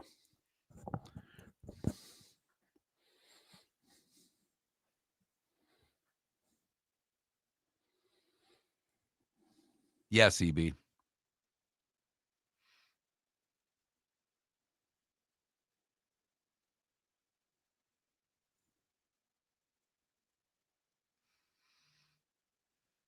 By the way, his philosophy is the Nick Saban philosophy. That's the Nick's whole thing. You're listening to Miller and Moulton. And now, here's Mark Miller and David Moulton. 21 minutes past the hour. Bud Elliott to talk college football nationwide. We just got done talking South Florida college football with their head coach, Alex Golesh. Coach Golesh, before that, Seth Everett. Coming up, Bud Elliott and Chris Perkins. All our guests joining us on the American Paint Supplies Hotline, your one-stop shop for all your coating needs. And David, the text line, throwing a couple sponsors at you back to back. The Pelican Roofing of Florida text line lit up during that interview. While a lot of them were saying, hey, this is my team, but that's making me a South Florida fan second, if you know what I mean. And you and I both have teams, and obviously my alma mater is who I root for, but we've had a soft spot for the Bulls for a lot of years and have always paid attention to them. But most of the texters that texted in during that interview were saying things like, can you ask him if he has Scott Strickland's number on speed dial?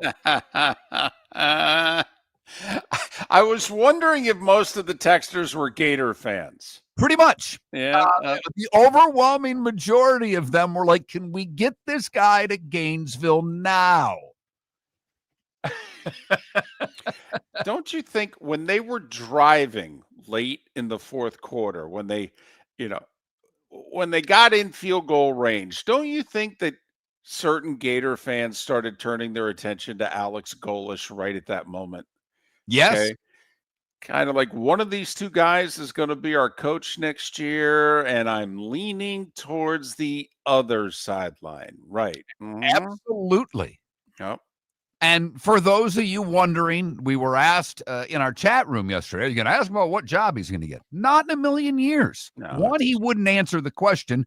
Two, we'd never get him again as a guest. It's a very rude question. It's a rude question. And I get it. If you're a beat writer that covers the Bulls every day and you want to ask that in a presser and you have a relationship with him, that's a little different. We don't have Coach Golesh on regularly. He's been great to us the last couple of years. He was on every other week. If he was on every other week this year, we still wouldn't have asked that question. It's out of line. He wants to talk about his team. He wants to focus on his team. And even the article that David referenced a couple of days ago, his comment, because he was asked in that, and his comment was, could you imagine starting that blank over again? Right. He basically was like, this has taken all my time and effort, and it's been exhausting. And wait, I have to do it again? I don't get to enjoy the fruits of my labor here. He's 41 years old. His parents retired in Tampa because of him getting this job. I'm telling you, I know. And yes, I've been all in on South Florida and UCF moving up to the big time, and UCF got their spot and South Florida hasn't. And yes, Mark, we have been bullish on the Bulls for 20 years. I'm all in. I am. And you and I were taken with him. He talked to us like 2 days after he got the job, and that interview was done, and you and I went, you ready to line up and hit somebody? Because I am. So, we're in the tank for him. We have a soft spot for them. We admit all of it. And yes, I actually think they can keep him, and he can build it and take them to the ACC. And yes. And by the way, you can start right now, okay, by winning the American and going to the playoff. I'm telling you. Okay, like you bring up, obviously you bring up the Florida job, that's one thing. But people want to bring up Virginia Tech and Oklahoma State. No. I'd stay in Tampa. I really would. Yeah, look, if the Gators were to come calling, I think it would be difficult for Alex Golesh to turn that down. I do. I've thought for a long time, though, that I know we beat the Gators, and David made the comment yesterday. If he goes to the playoff, you sure Florida doesn't want him. I think the Bull Gator, because I don't think Scott Strickland's doing the hiring. He's not hiring another coach at Florida, but he's not getting fired because there's no president.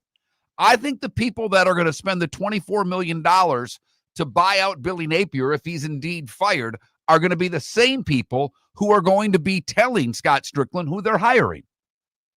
And I'm not sure that a coach that's not in a Power 4 conference is on the Gators' radar.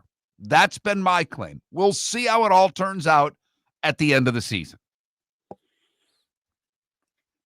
But I think it can be built. Also, the new AD, first off, the old AD who hired him, Michael Kelly, did a hell of a job. He also hired the basketball coach who tragically died, Abdul Rahim. Okay. Rob Higgins is a Tampa St. Pete guy. He worked for the Sports Authority. Okay. He knows all about money and how to get it. He's a South Florida Bull. This was his dream job. I'm telling you.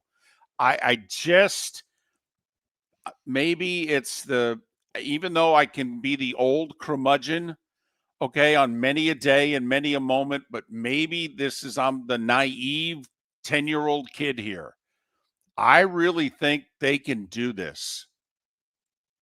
I really do. The stadium's underway, okay? His best chance to make the playoff the rest of this decade is staying right where he is as opposed to going to a Vodtech or an Oklahoma State. I'm telling you. Yes, there's no doubt the Gator job is a different animal, completely different animal.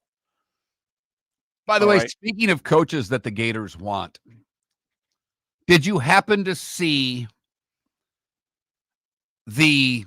are you aware of what's going on with Lane Kiffin and his daughter? Yeah. And the very talented defensive player for LSU. Yes. That she is now dating. Right. Apparently she decided this week, okay, should be the week that she discloses that she's happy and in love with the star linebacker for LSU. Right. Picture of her sitting on his lap. Yep. That she posted. Right. Lane reposted it saying, take the over. I love him. I absolutely love him. I mean, that is so good. First off, that he's that comfortable with all of that. I mean, come on. Think about it. His daughter is a beautiful young lady. Mm-hmm. She can probably date anyone she wants. In fact, she can date anyone she wants. Let's take the probably right out of the sentence. And she happened to fall right now for the linebacker at LSU. Right. Okay. Pitcher on his lap. Dad says take the over. Yes. My goodness, is that rich? Yep. Yep. It's a spectacular college football weekend. Oh, yeah. I mean, this is, this is the weekend. And it's a really good, I mean, the NFL has got their time slots taken care of with marquee. I mean, they got the Steelers at 9:30 in the morning Sunday. They have the Eagles Bucks at 1:00, a battle of unbeatens. And obviously one of them, the Super Bowl champs. Then you got the whole Chiefs Ravens thing at 4:25. Then they put the Cowboys and Packers in prime time. I mean, the NFL's got Sunday figured out this week, but college football has got a Saturday. Yeah, unbelievable. I mean, Notre Dame at Arkansas, they're just a 3.5-point favorite. That number. I know, because they're talking about replacing Pittman, whether they do it before lunch or after. I mean, it's really swirling in Fayetteville. USC, about a touchdown favorite, Illinois. Not as big of a game as we thought it was with Illinois getting blown out, but let's see how they show up. Can anybody stop them? LSU and Ole Miss. Indiana plays Iowa, pretty good game. The game you're doing, Ohio State and Washington. Auburn at Texas A&M. I mean, that's just getting us started, because then you get Oregon and Penn State and Alabama and Georgia in prime time. It is a phenomenal Saturday. I mean, when ESPN shows Oregon, Penn State over Alabama and Georgia, okay, it gives you a little idea of what's going on 7:30 Eastern. Miller and Moulton, Bud Elliott next, and then Chris Perkins to talk the Finns. Your roof is your home's first line of defense. At Pelican Roofing of Florida, Ronnie John and their team bring years of experience to protect what matters most, your family and your business. From residential repairs to large-scale commercial roofing, we deliver honest work, fair pricing, and quality you can trust. An upgrade on your roof can lower your insurance costs. Don't wait for a leak to turn into a disaster. Call the experts at Pelican Roofing today. 1-866-9-PELICAN. That's 1-866-9-PELICAN. Online at pelicanroofingcompany.com. CCC 1332512. American Paint Supplies, for nearly 30 years, is your one-stop shop for all your coating needs. If you are a designer, a contractor, a professional painter, or a weekend warrior, American Paint Supplies is the place where experts go to get expert solutions. At 6100 Shirley Street in Naples off of Pine Ridge, American Paint Supplies delivers the best solutions with the best products with the best support. Meet Gene and his team today at American Paint Supplies. Call 239-566-2700. That's 566-2700, or online at AmericanPaintSupplies.net. So I asked him at Floormeisters, hey, what do you want me to tell everyone for September? He says, well, tell them I just bought 100 pallets of Core-Tech. So I've got so much of it, I can keep the prices low. Plus, installation's always available. Delivery's always available. And tell them Floormeisters has colors, 15 of them that no one else has. Floormeisters in Naples, next to Costco, whether it's carpet, tile, or Core-Tech. The best flooring, best service, at the best prices. Floormeisters, floormeisters.com. Mark Miller for Sleep Treatment Direct. They are helping me with sleep apnea. And by helping me, I mean curing me. No more CPAP machine, no more snoring, no more tossing, no more waking up exhausted. Their expert team got me the right treatment, fast and hassle-free. If you want to feel energized and get rid of your snoring, call Sleep Treatment Direct today. 444-1741. That's 239-444-1741. Sleep Treatment Direct. Sleep safe and This sound. is Miller and Moulton.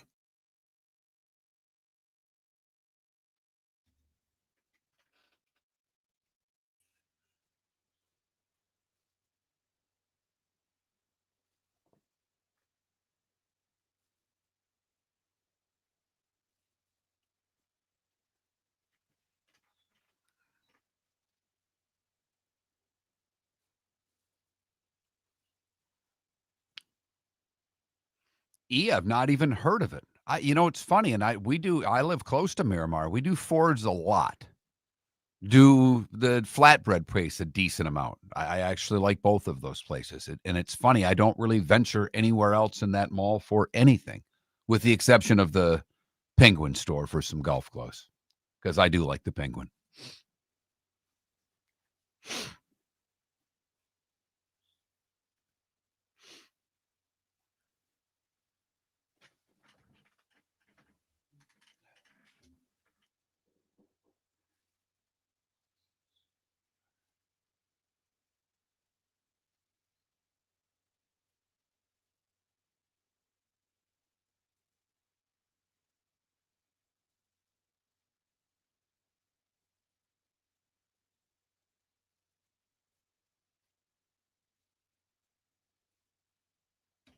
I saw it. I think you sent me that before. I did not, Deadstroke. Hey, bud. What's going on, guys? Not much. Just had Coach Golesh on. Hey, that was my number one candidate for Oklahoma State. All right. I know it's more money, all that. Here's in the next 3 years, better chance to go to the playoffs, South Florida or Oklahoma State?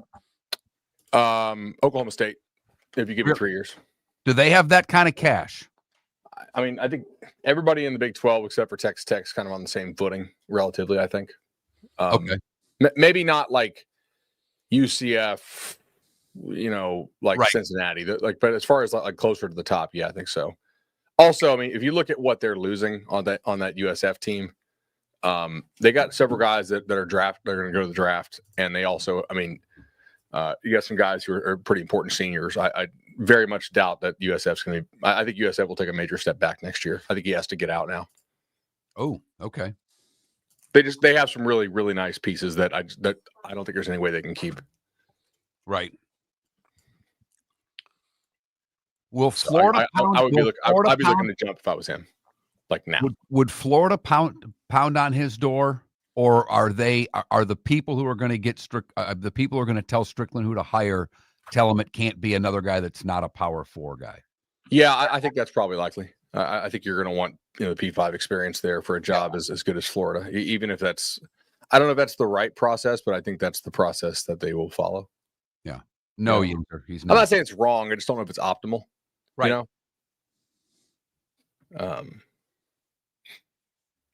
If that makes sense. No. Man, that's what I've said all along. I'm one of those. I believe that they want Lane. I don't know if they can get him. I don't know either.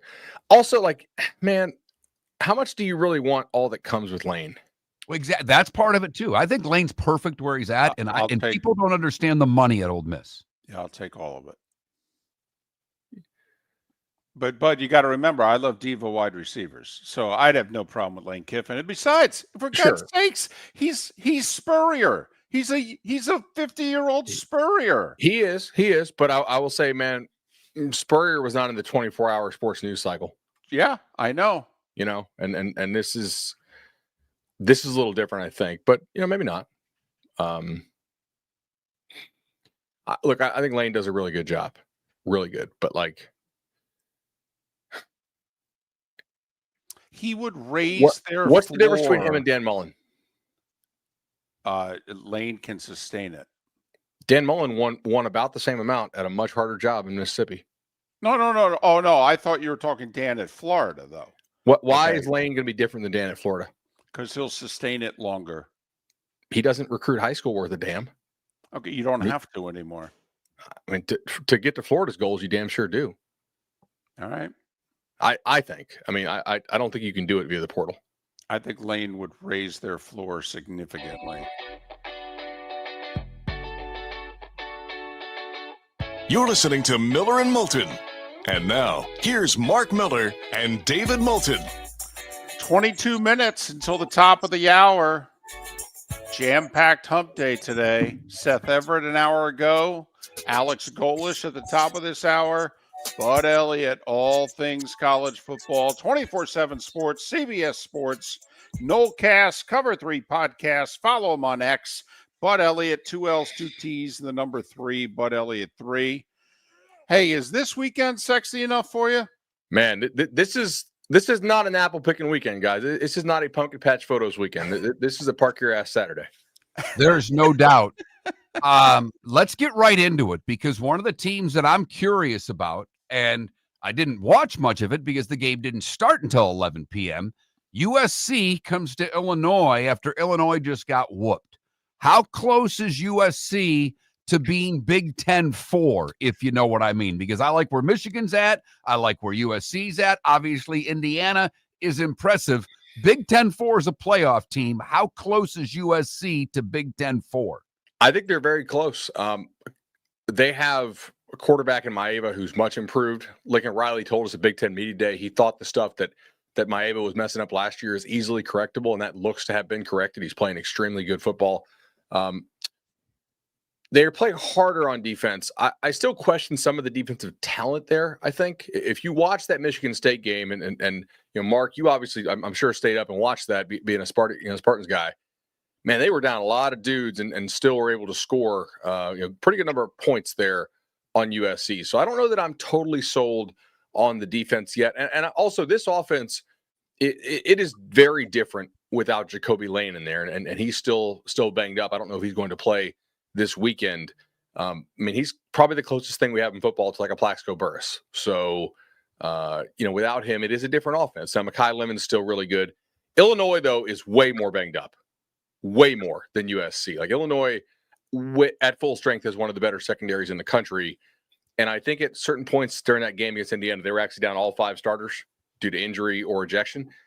So, I mean, Indiana obviously ran it up on them because nobody has 5 good backups in the transfer portal era. I think USC should be fine, but they have not been a good road team in the Big Ten under Lincoln Riley at all. And they were a little bit sluggish against Purdue. An amazing stat, because we did the USC Purdue game.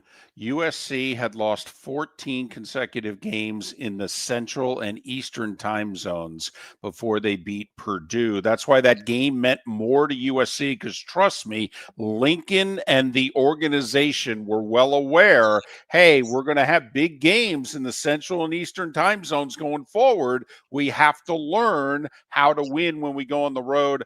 I think, having seen them, USC's offense can score 30 on anybody. They can give up 30 on anybody. They've got 2 good pass rushers. Otherwise, they're vulnerable. So I think, Mark, USC won't be Big Ten 4. I think they'll be 5 or 6, but they'll be very entertaining. All right. Did you enjoy the pizza to the booth? Yes. So that was actually one of our listeners on Cover 3. His dad owns the place, and he was like, "God, like you got to get me back with the broadcast." And the best part about it was supposed to arrive at halftime of the game at 5:00. We had an over 3-hour delay, so it was our pregame meal, and it was outstanding. Nice. But all right, Georgia, Alabama. Do we know about these teams, or what do we got? I think we know there are some knowables and then some stuff that we think we know that we probably hope is not true.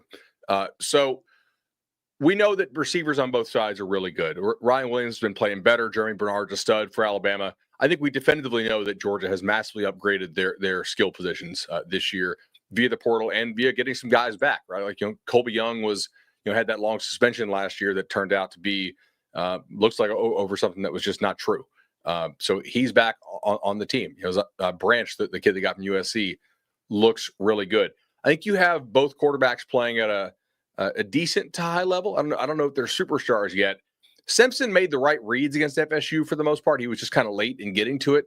And in recent weeks, he has been much more on time. Now, granted, it's against Wisconsin, which is kind of falling apart, and ULM. So we'll see how he operates on the road when he's sped up a little bit. Neither side has done a good job in pass protection this year. And also, neither side has done a decent job at all in terms of rushing the quarterback with their defensive line. It's weird. It's like, okay, you guys can't pass pro and you can't get after the QB with your front 4. So, like, that's, to me, is going to decide the game. Who can block it up, or does either side have somebody who can emerge along the defensive line to really get after them and be a guy who's a true game wrecker? I think both sides cover in the back end extremely well for the most part. I mean, we saw some of the explosive plays that Tennessee had, but they weren't really coverage busts for the most part. The one was just like a total push off. I think the secondaries are pretty good. They'll need to be to cover these receivers and who could pass protect and who could pass rush.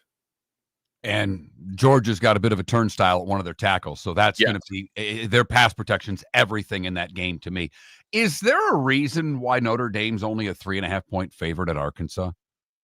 Their defense has taken a step back this year in terms of personnel, coaching, and probably also injuries. And Purdue scored a lot on those guys. And I don't think Purdue is particularly – Purdue's improved for sure, but I don't think that they are, good. Arkansas's offense, man, Arkansas's defense personnel-wise is a hot mess. That I don't think they did a very good job in the offseason. I don't think they had a ton of money to spend in the portal. Their offensive line's good. They can block the Irish. Their quarterback, Taylor Green's playing at a very high level overall. I would expect a shootout here. Very quickly, the Arkansas job. I mean, one of the worst kept secrets in the world was that this was going to be Sam Pittman's last year, and he was probably going to retire at the end of it. So I'm not going to get involved in the saga going on right now, but what's the long-term answer at Arkansas? Because they got money and they got facilities, and quite frankly, I mean, they can buy themselves. If you can buy yourself the team Ole Miss is buying themselves, you can buy that same team at Arkansas. Yeah, I don't think Ole Miss has the pressure to be good in basketball like Arkansas has. And I don't think they have quite the pressure to be good in baseball. Arkansas, to me, is trying to be all things to all people in terms of the revenue sports. And that, I bet you they don't have as much football money as most of the rest of the teams in that league. I think they're actually probably at a deficit. Now, if other people who are like, hey, somebody who's not Pittman, I believe in a little bit more. I actually think the guy's got real juice. I'll go ahead and donate some more on top of that. Then maybe we're cooking with gas there. I think the solutions go back to the Big 12, but they're never going to do that, right? They want to stay in the SEC. I just don't believe Arkansas can be a competitive team in the SEC in terms of consistently making bowl games, in terms of playing for the league title. Like to me, they're a bottom 5 program in that league. It's a hard place to recruit to. There's no real tradition of winning. I'm not trying to just bag on Arkansas. It's just they're one of the programs like we say on Cover 3. Take the checks, take the losses. Somebody has to take the losses. Somebody has to win games, somebody has to lose them. Arkansas takes their check and they spend on basketball and baseball. LSU and Ole Miss. Lane says take the over. What else is there that we need to know about that game? Chambliss has played really well for Ole Miss. I don't know if he's going to be the starter or if it's going to be Simmons. One thing, though, Tulane did not blitz at all, and neither did Arkansas. LSU is one of the highest blitz rates in the country. They have a lot of exotic blitz packages. They have a lot of different guys that can blitz, and they have a lot of different guys who can cover in the back end. Probably the chess match of the weekend is going to be how much can Lane spread out LSU to where they have to declare from where the blitz is coming by formation and by alignment to see if Trinidad Chambliss can actually identify it and get the ball out quickly. It's a little bit easier sometimes to blitz some of these condensed formations, right? If Ole Miss wants to go and spread you out crazy wide, then that's pretty hard to blitz. But I'm sure they still will. Better roster those LSU, right? I think so. Yeah, I mean, LSU offensive line is a concern to me. Man, Ole Miss does this. They game these power ratings by just really running it up on all the bad teams they play, and they never play anybody in the non-conference. And some of these power ratings have the number 2 in the country. I just don't see that in terms of the bodies on the roster. I think it's kind of fakery. But LSU also, in hindsight, is the Clemson win a good win? Don't know. In the moment, it felt like it. Is the Florida win a good win? Florida had 32 yards of offense in the first half last week, guys. Maybe not. I still think LSU is a good team. All right, Oregon and Penn State. It's we're shocked game day's not in Athens, but Penn State preseason we thought had the best roster. They kept everybody. They did all the things you're supposed to do. They've not played anyone. It's a test for both. When you look at this game, where's the advantage? So I think Penn State is better at most spots. Oregon's passing game has looked way better than Penn State's. I think they have hit on Dante Moore. I do trust Penn State here at home. I know that the trendy thing is Oregon has looked better so far this year, and they have. But some of that's intent, right? Wanting to get Dante Moore a whole lot of reps to kind of get him into the season, letting him throw a lot, letting him run it up. We have not seen Dante Moore have to throw into tight windows very much. We have not seen him have to throw with a whole lot of pressure around him. And this is like a real test on the road with real pass rushers. And, a guy who completely shut down that Oregon offense in the first half of the Rose Bowl until the game was way out of hand. And Jim Knowles, for your listeners at home, obviously, Penn State's D coordinator, Jim Knowles, was Ohio State's D coordinator last year. How much do we think Penn State is holding back? Normally, I kind of think that's silly, but after watching what Ohio State did and watching what Michigan did in this conference and watching how slow Penn State is playing this year, and they seem to be showing a whole lot of nothing, guys. So I bet you they've got a lot of tricks here trying to kind of scheme open and create the explosives. All right, handful of minutes here. Let's cover some ground. How much of a puncher's shot does Washington have at home against Ohio State? The number's 8.5. If Parker and Davis, and we already saw their top linebacker is out, if the corner Davis and their best defensive lineman Parker, if those guys are out, I think you should be betting anything at single digits. I don't think Washington has the depth of talent on defense to survive those losses if they are out. Speaking of single digits, the Noles are a 6.5-point favorite against Virginia. Virginia gives up a lot of points. Is this just because Miami's on the back door? I just don't think there's that big of a difference between most teams in college football, but certainly the short week of rest. UVA has scored a lot. They will probably score some in this game. Florida State has good personnel. I don't think they have amazing personnel, overall, but they do play as a team, and we'll have to see if they come out and play that same kind of fire. If you win this game, you're pretty happy about the Friday night because you get one extra day of rest to get ready for Miami. Obviously, if you lose it, you're like, damn it, why do we have to play on a Friday? Bigger chance of an upset. Auburn going to College Station and beating A&M. Iowa at home beating Indiana. The spreads are very close. A&M 6.5. Indiana on the road is 7.5. I would say I think Auburn has a better shot to win because Auburn, I think they have much better personnel on the outside. I think they can block A&M some. I don't think A&M has what Oklahoma has. Oklahoma's defense is nasty and legit, and A&M's has some pieces, but I don't think they're anything amazing. And I think Auburn's defense could have something for the quarterback there, the Aggies. Man, Iowa's offensive line is probably the best in the country, or damn near, but their passing game is still largely a mess, and the defense is not what it has been in past years. So I think Indiana should be fine. Yeah, David made the comment to me, when's the last time Iowa was giving up 28 and won? Yeah. They don't have a whole lot of game records on that side of the ball anymore.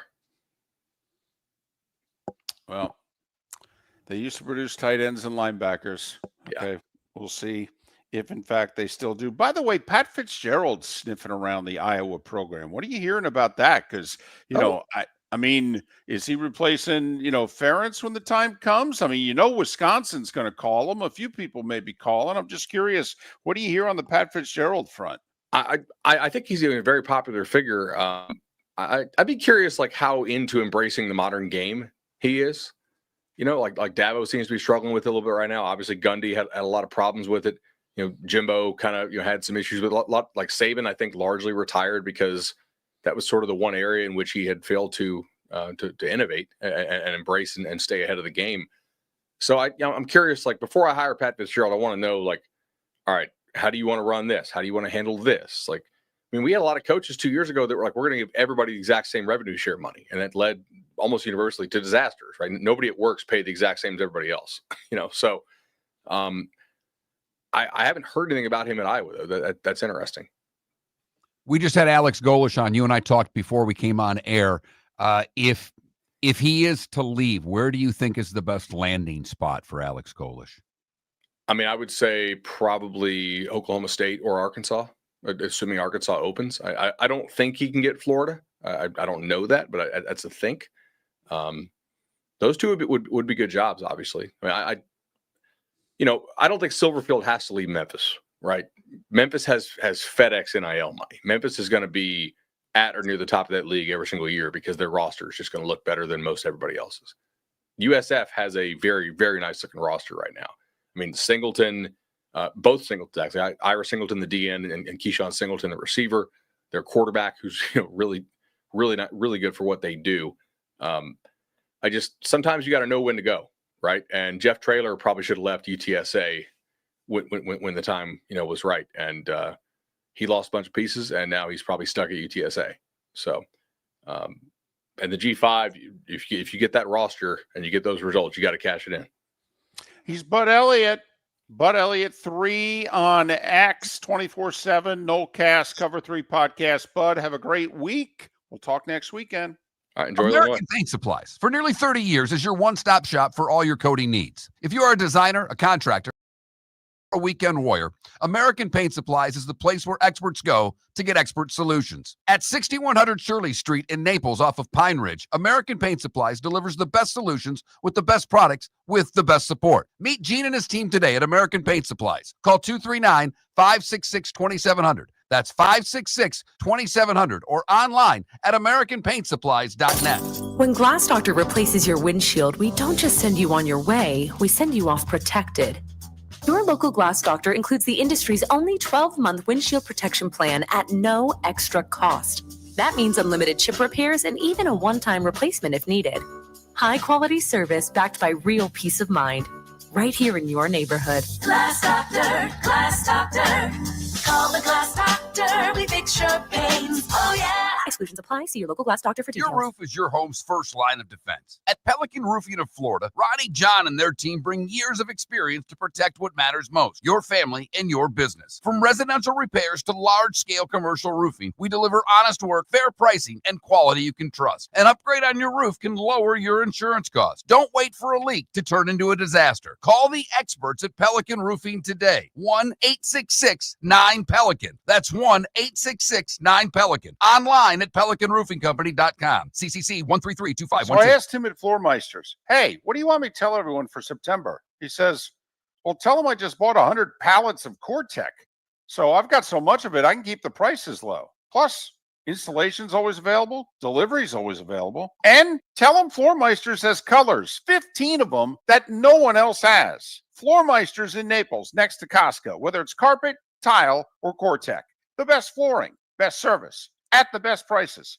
Floormeisters. Floormeisters.com. Shoeless Joe's Sports Cafe, your home for all the football and baseball that September provides, plus a nightly food special.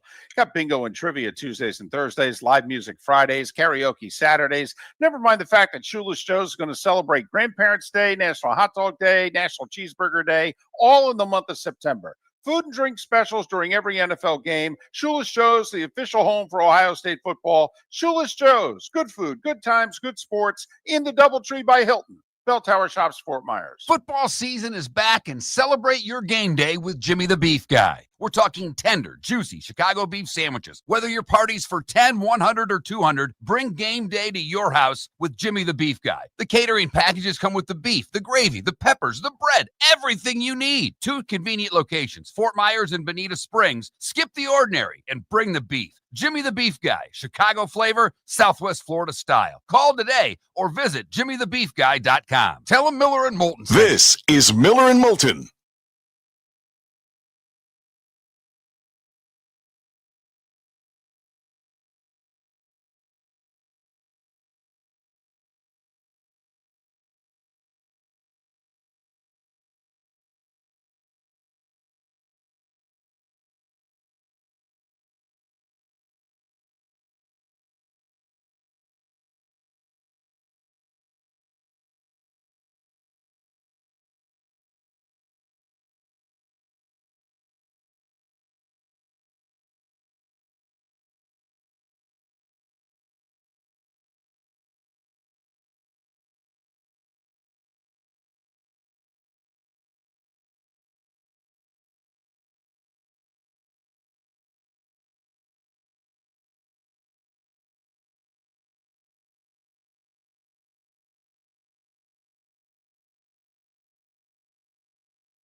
What's up, Chris?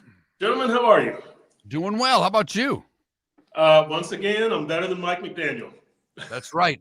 I joked earlier. I said, this has been 2 good weekends in a row for Chris. He gets to watch good football on Sunday. That's right. Exactly, man. I get to see what it looks like once again.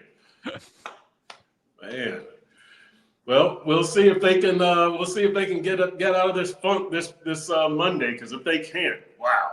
I mean, geez. If you can't beat the Jets at home, it's really bad.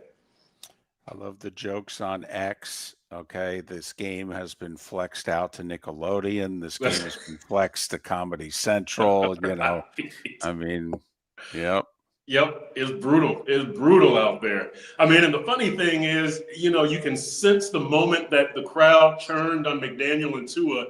It was like right as that Indianapolis game ended. It was like, these guys suck. They're a joke. And then the McDaniel press conference and just, the dude talks in a monotone, and Tua, he has no answers. And it's just been an onslaught. After that game, before that game, everybody was still optimistic. After that game, everybody's just turned on him. It's incredible. Well, I think the 2 hosts of this show are there too, because David and I have been Tua supporters from day one.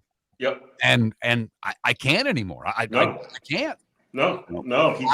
I was wrong. It's very simple.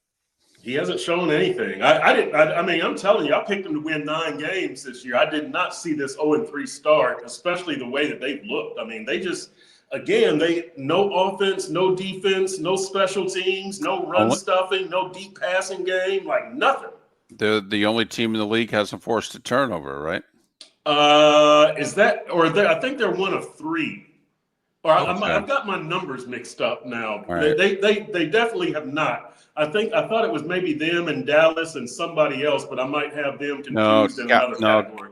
Cowboys picked off Russell Wilson at the end of the Giants game, Oh, so they got at least one. Okay, yeah. No, it's this front seven is just terrible defensively. They can't do anything. Zach Sealer hasn't done anything. Jalen Phillips hasn't done anything. I mean, Chubb has the 3 sacks, but none of them are, significant. It's not like it was, third down at, 4th and goal or anything like that.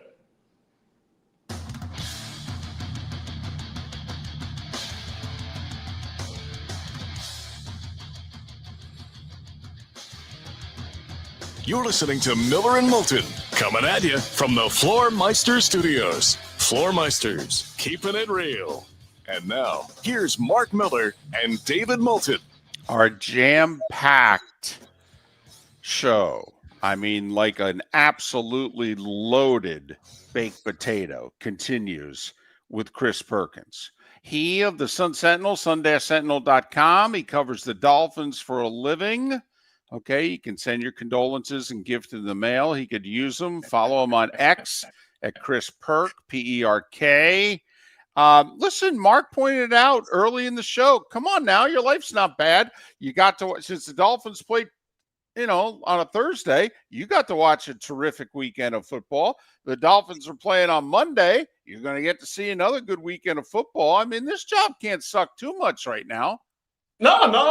You know what? I get to watch some NFL football for a living, right? I got to see Indianapolis show how it's done. I got to see Buffalo show how it's done. I got to see New England kind of eat by the Dolphins. So, yeah, I'm seeing good football. Yeah, it's a good life.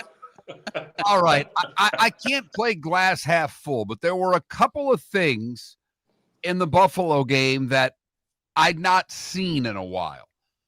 And can they build on it? Tua, if it's off script, for the most part, seems lost. But he did scramble a couple of times, off script, if you will, and make plays. He used his legs for a first down. If I'm going to build on something, Tua actually did a couple of things I've not seen in a long time. Is that as full, half full as I can get the glass right now? Yeah. I mean, some people would say the glass is twice as big as it needs to be, but yeah, that is a half full glass right there. We did see this offense kind of start to show things that it has shown us in the past, right? Like you say, Tua moving around. We saw a deep pass to Tyreek. We saw a semblance of a run game.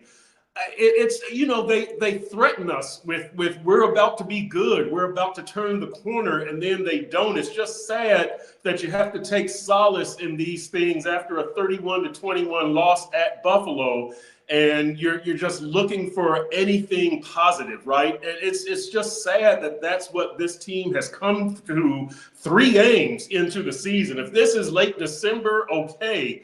But man, it is it's mid-September and we're just grasping for things. But you're right, Mark. We did see some signs of life from Tua and from this offense. We'll see if they can perfect it against the Jets and turn it into a victory. But there were some positive signs out there. Have you guys gotten him to talk at length as to why he doesn't stick with the running game? It was working. He actually committed to it for 10 minutes. It was working. They scored. He doesn't consistently go back to it. He was the run game coordinator in San Francisco, where they ran the ball over 50% of the time. Monday night, the Lions rushed 55% of the time for 225 yards to beat the Ravens. Running the football wins games. Why won't he? Mike McDaniel is in love with his deep passing game. He's in love with Tua's left arm and Tyreek's speed and Jalen Waddle's speed, and we can't break that love affair. I mean, look, we've seen other times in the Mike McDaniel era where they've run the ball fairly effectively or downright effectively, right? When they had Raheem Mostert, when Devon Achane was doing the job. Now we've got Ollie Gordon II, but Mike McDaniel refuses to stick with the run game. He always goes back to, I know there's a deep pass out there somewhere. We can electrify this team. We can electrify the crowd. We can put a shock factor into the defense, and it just hasn't worked consistently for the last 2 years, the deep passing game. I agree. I've been begging for them to go to the run game a couple of years ago when Derrick Henry and Josh Jacobs were out there on the market. You know, get the big back when Chris Brooks was in training camp. Keep this guy on your roster. At least they did have Alexander Madison this year. That neck injury, ended his season prematurely in training camp. But look, I don't care that Ollie Gordon II does not play well without the ball. And that's what Mike McDaniel says, that he's got to play better without the ball.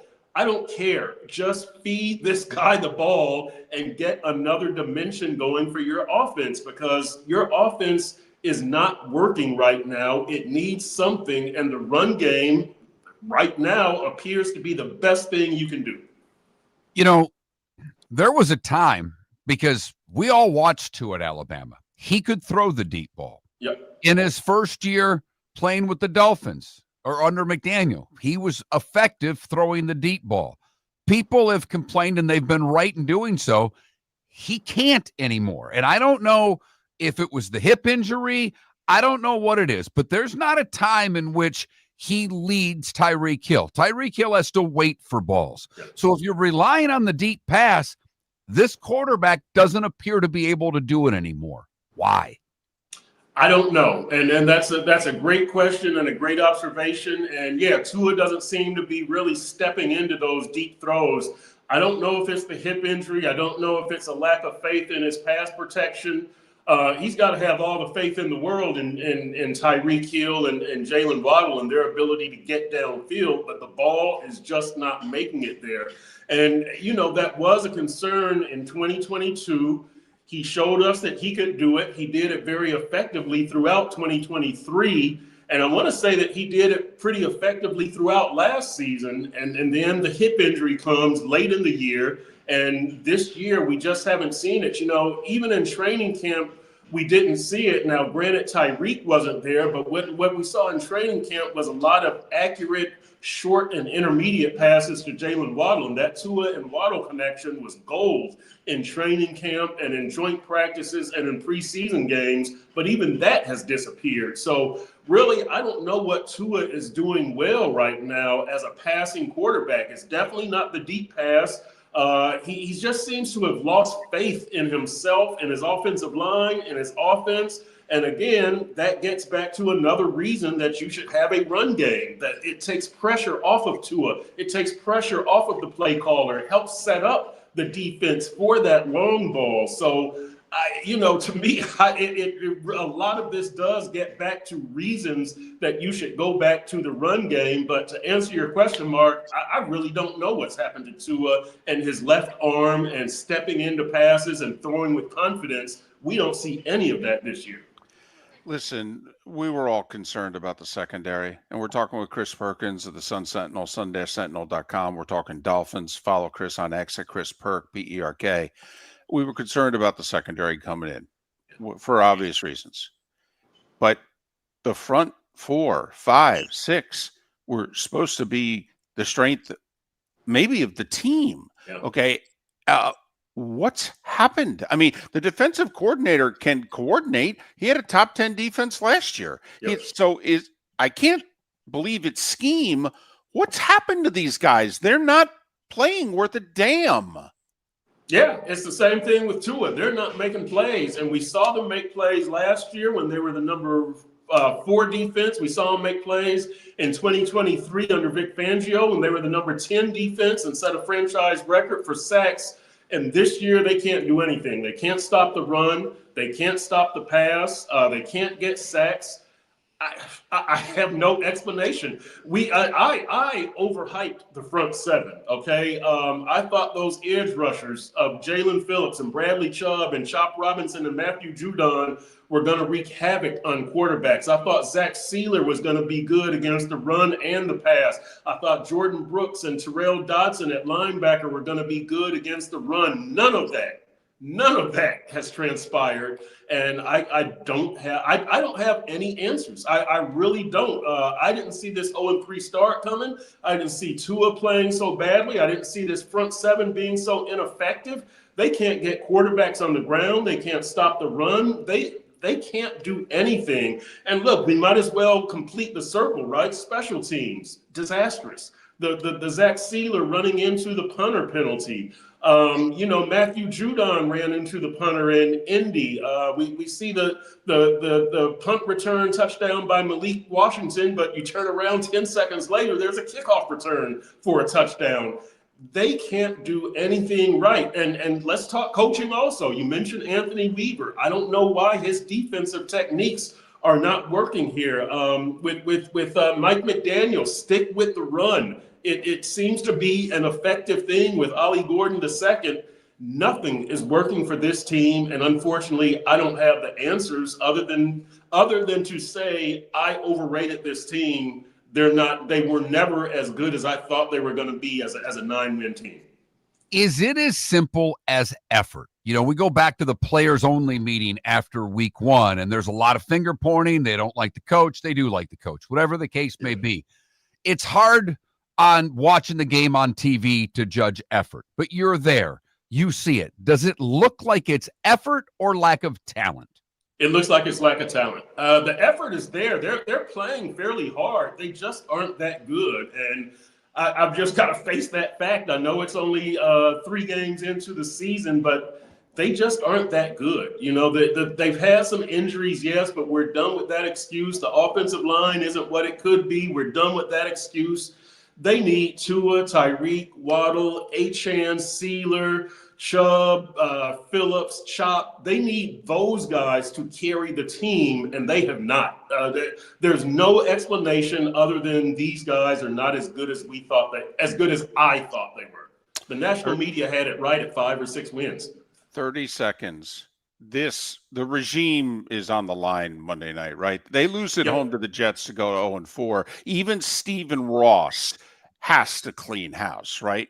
I think so, and it might not come on the Tuesday after the game, but it will come after the season. And I think at this point, you might as well just do the clean sweep, right? GM Chris Greer, head coach Mike McDaniel, quarterback Tua Tagovailoa. You take the punishment for Tua. We saw Denver take it with Russell Wilson. Ooh. We see Kirk Cousins serving as a backup in Atlanta. You just have to take the pain with Tua, and you've got to move on. This is not working. Chris Perkins, he's working. Sun Sentinel, sun-sentinel.com. Follow him on X at Chris Perk, P-E-R-K. All right, enjoy your Sunday of watching good football, and then go to work on Monday. That's right, more bad football. Hey, and UM is off this weekend. I get robbed of another good football team, but we'll be back on track at some point watching consistent good football, I hope. Now, thanks, guys. You're up for that Knowles showdown. Chris Perkins. Kind enough to join us once again on the American Paint Supplies Hotline, your one-stop shop for all your coating needs. Chris and Bud Elliott and Alex Golesh and Seth Everett joining us on this Hump Day edition of Miller and Moulton. Your roof is your home's first line of defense. At Pelican Roofing of Florida, Ronnie John and their team bring years of experience to protect what matters most, your family and your business. From residential repairs to large-scale commercial roofing, we deliver honest work, fair pricing, and quality you can trust. An upgrade on your roof can lower your insurance costs. Don't wait for a leak to turn into a disaster. Call the experts at Pelican Roofing today. 1-866-9-PELICAN. That's 1-866-9-PELICAN. Online at pelicanroofingcompany.com. CCC 1332512. American Paint Supplies, for nearly 30 years, is your one-stop shop for all your coating needs. If you are a designer, a contractor, a professional painter, or a weekend warrior, American Paint Supplies is the place where experts go to get expert solutions. At 6100 Shirley Street in Naples off of Pine Ridge, American Paint Supplies delivers the best solutions with the best products with the best support. Meet Gene and his team today at American Paint Supplies. Call 239-566-2700. That's 566-2700 or online at AmericanPaintSupplies.net. So I asked him at Floormeisters, hey, what do you want me to tell everyone for September? He says, well, tell them I just bought 100 pallets of Core-Tech. So I've got so much of it, I can keep the prices low. Plus, installation's always available. Delivery's always available. And tell them Floormeisters has colors, 15 of them that no one else has. Floormeisters in Naples, next to Costco, whether it's carpet, tile, or Core-Tech. The best flooring, best service, at the best prices. Floormeisters, floormeisters.com. Besides the sales experience at the Diamond District, we offer a litany of other services. Appraisals. We have 2 GIA certified gemologists, full-time, servicing your needs with appraisals. We buy gold, diamonds, gemstones, Rolex watches. Repairs. We have 3 full-time master bench jewelers. A beautiful custom design department so that we can give you one-of-a-kind jewelry. Come see Jason and Todd at the Diamond District. This is Miller and Moulton.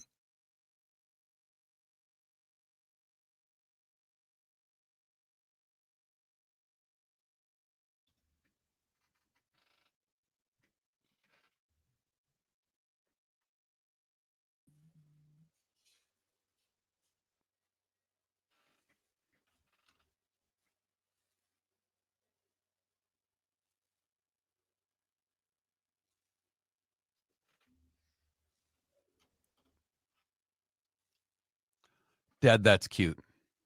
Nick ain't coming. Nick ain't doing anything. Nick's retired. He's done. He's 73. And if he's doing anything, he sure as hell ain't coming to Miami.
Shorter.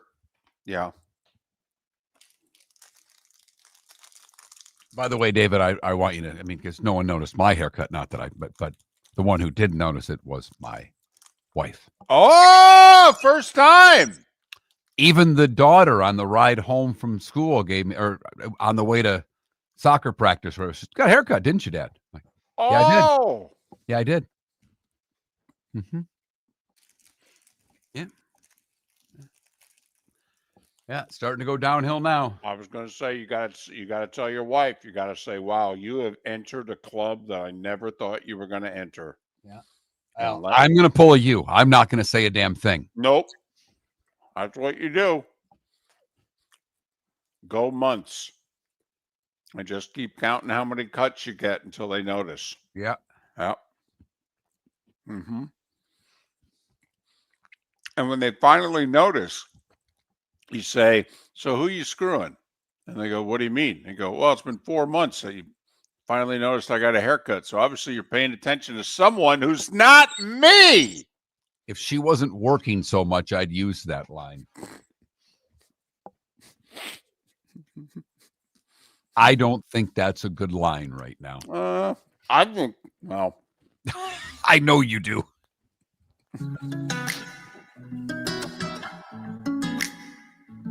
Welcome back to Miller and Moulton. Text the guys what's in your mind at 21,000.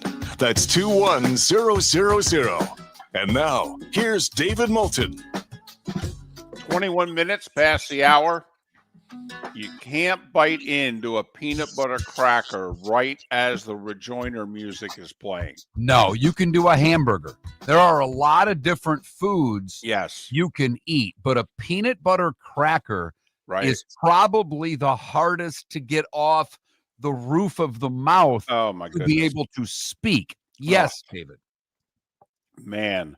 Oh, man. Never mind the fact that I can't pick it out of my teeth till the end of the segment. Anyway, Miller and Moulton, millerandmoulton.com, Miller_Moulton on X. We have a Ryder Cup poll question today. I guess it's a little too early in the week for you guys with the Ryder Cup.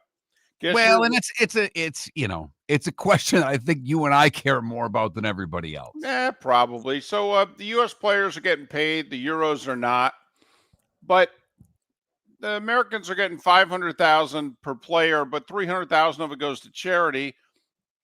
And it turns out that a good many Americans are taking their $200,000 stipend and donating it to charity also. But it's just the point. Should you have to be paid to play in the Ryder Cup? Yes or no? And so far, a good many of you, what's it, about 2 to 1? Yeah. Yeah.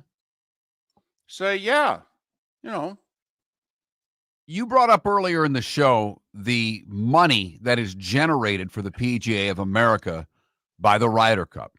$200 million in revenue. Friend of mine in the golf business heard that and sent me a text, and he said the PGA's operational budget is 2 years because of the windfall of the Ryder Cup. And I'm like, please explain. And those of you that run businesses get it. Most companies operate their business for just 1 year. Right. The PGA does their operations for 24 months, all because of the financial gains that they get because of the Ryder Cup. Right. No, this sucker's got to cover 2 years worth of expenses. I'd like to think that now they're not pocketing $200 million because there are costs involved with hosting this event. But let's just say they pocket $150. I'd like to think you could run the PGA of America for 2 years on $150. Okay, never mind. You host this little golf tournament every year that you're doing pretty well on. I mean, It's not like there's no money coming in for 24 months. So, but anyway, that's the point that some of the American players over the years have made with the PGA of America. It's kind of like, this is your cash cow. We can't even get $20 to donate to charity. And remember, the PGA Tour and the PGA of America are separate organizations. These guys are all members of the PGA Tour. You know what's interesting, though? I did not realize this. 11 million of the TV money, and I think the TV money is 55 million for the Ryder Cup, and 44 of it goes to the PGA of America, but 11 of it goes to the PGA Tour. And I'm curious as to why. Is it because, you're using their players. I mean, so does now. Should a little something go to the LIV? I mean, there's what, 3 LIVers, 2 for Europe and Bryson. Yeah. I mean, so I found that interesting that the PGA Tour is getting 11 million this week. Huh. Okay. Thursday at 4, they will announce the pairings for the Friday morning matches. Come on. DeChambeau's got to hit the first tee shot, right? I think so. I mean, don't you? I mean, how tempted are you to almost Adam Sandler it? Take a running start and just swing as hard as you can. Well, and the first hole's drivable they can set it up where they could drive one. Don't you put Bryson up first and say, all right, big fella, go for the green now. Yep. It will be, I can't wait. This is one of my favorite weekends of the year. And Saturday with all that college football, it's going to be tough for me to. Well, you'll get the morning. I'll have all morning. Right. So, and one's 4-ball, which is best ball, and the other's alternate shot. Our weakness is alternate shot. Our strength is Sunday singles, usually. Usually, not always. I mean, we lost the one home Ryder Cup we've lost here in the last 18 years was because we got our butts kicked on Sunday in singles when we had a big lead. Does Scheffler play all 5 matches? Yes. He better. Yeah. I've said it from the get-go. If I'm Keegan Bradley, I would have told Scotty a long time ago, who do you want to play with? And if that doesn't work out, who's next? Because you're playing all 5 matches. I need 4 points out of you. Period. If we're going to win this, we're riding your back, big fella. You're the best player in the world. No pressure, but you need to get me 4 points. To me, the key is the whole alternate shot pairings. And I've never given it a lot of thought as to, which guys you would put together. I mean, let's face it, many of us have played in a member guest, but we're all playing our own ball or we're playing best ball. But to play alternate shots, so you hit the tee shot, what kind of a player would you be best with? Would you be best with a short but straight player? Would you be best with, no, I need some length? I mean, so that to me, for whatever reason, that's where the whole Europe seems to fit better. They're better teammates because they crush us in alternate shot. Okay. It doesn't seem to matter who they pair together. They play well. That ain't the case with us. It's the 4-ball first, right? I think so. 4-ball, then alternate shot each day, I believe. Yeah, I believe also. So you're right. That will be interesting to see, who they pair with whom. And Europe has always been big on riding their horses. They have no problem with, whether it's the Hogard that's on this team that wasn't on it last time, of basically saying, yeah, you're playing singles on Sunday, be a cheerleader for 2 days. Whereas the U.S. team tries to be a little more diplomatic and get everybody involved. I think that's a load of crap.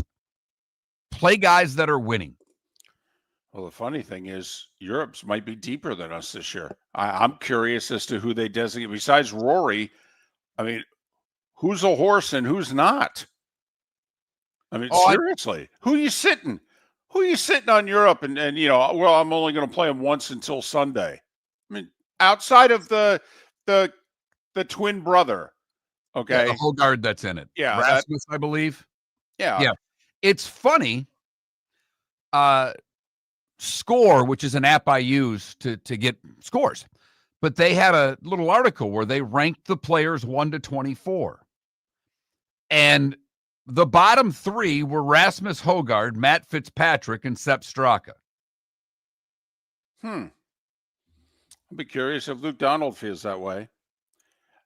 By the way, getting back to alternate shot, I got to think Scheffler's playing with his best friend Sam I got to think that if I'm Keegan, I'm going to pair him with him on Friday in alternate shot. They're best friends. They vacation together. Okay. And if that doesn't work, then, I don't know. I'll figure it out from there.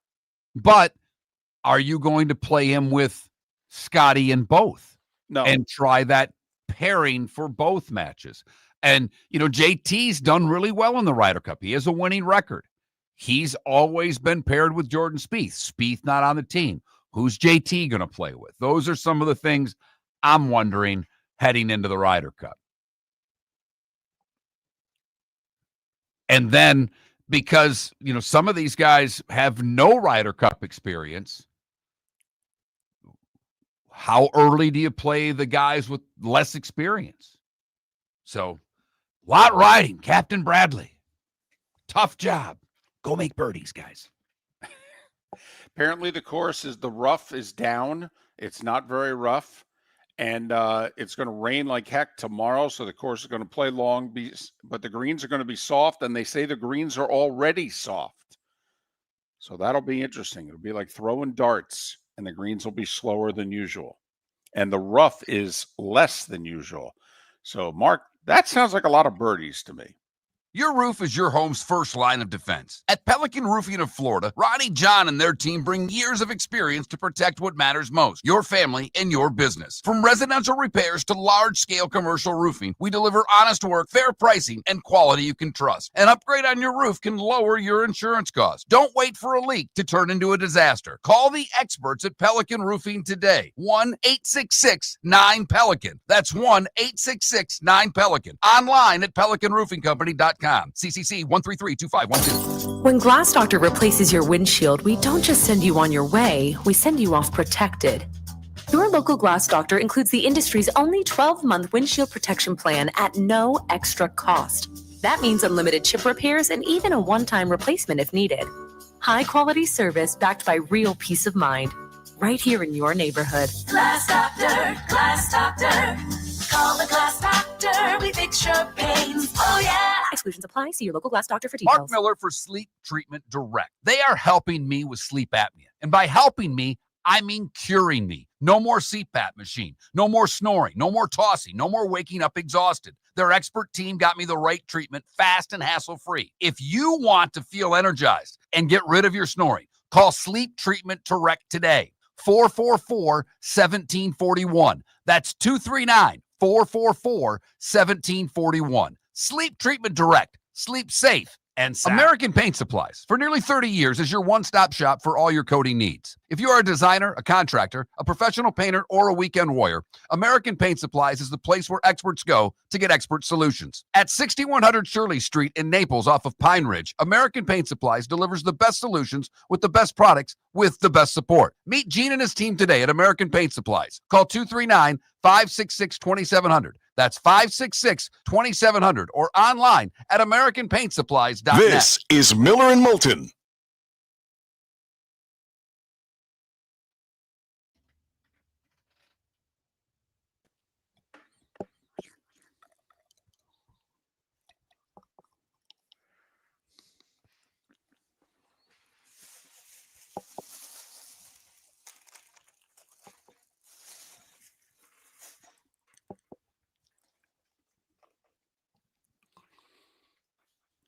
I think it all depends, Sonny, on what the score is going into Sunday.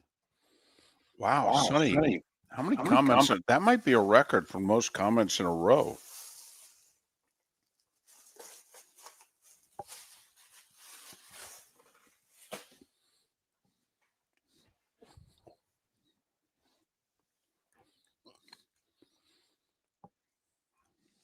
My question is, why don't they play this at the end of August?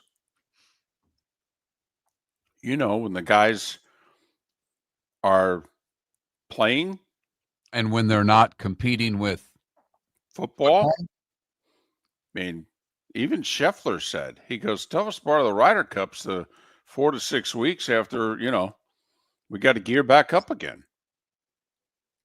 Which was the only nice thing Azinger had to say about the Ryder Cup, is that he gives Bradley a lot of credit for getting them playing that tournament because they had the 5 weeks off before we got our asses kicked in Rome.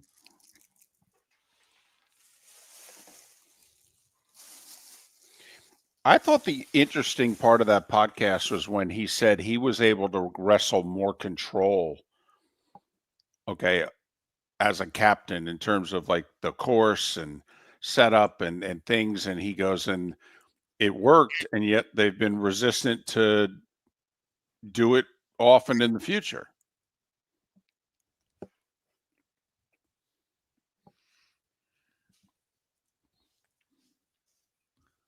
Soft greens don't favor us. Soft, slow greens, wouldn't they favor the Euros a little more? Well, they all make putts against us. But I agree with you. I'm in a little Tigers chat that started this morning, and I just said to them, I might, and I'm not kidding here, I might throw at Ramirez first inning. I might beat him, and I'm not messing around. I might just throw one right at his hip and just say, and not look at their bench, look at mine, and say, you guys ready? Wow. You did I'm old just, school.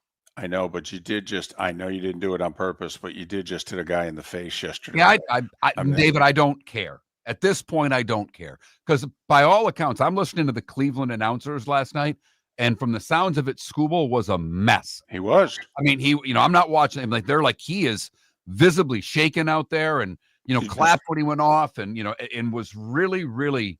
Did you see the video? Yeah. Skubal. His reaction. I mean, he took his glove off. He went, yeah. Oh, he no, put his hands, over. He was walking around the mound. Pitch is a wild pitch. Right.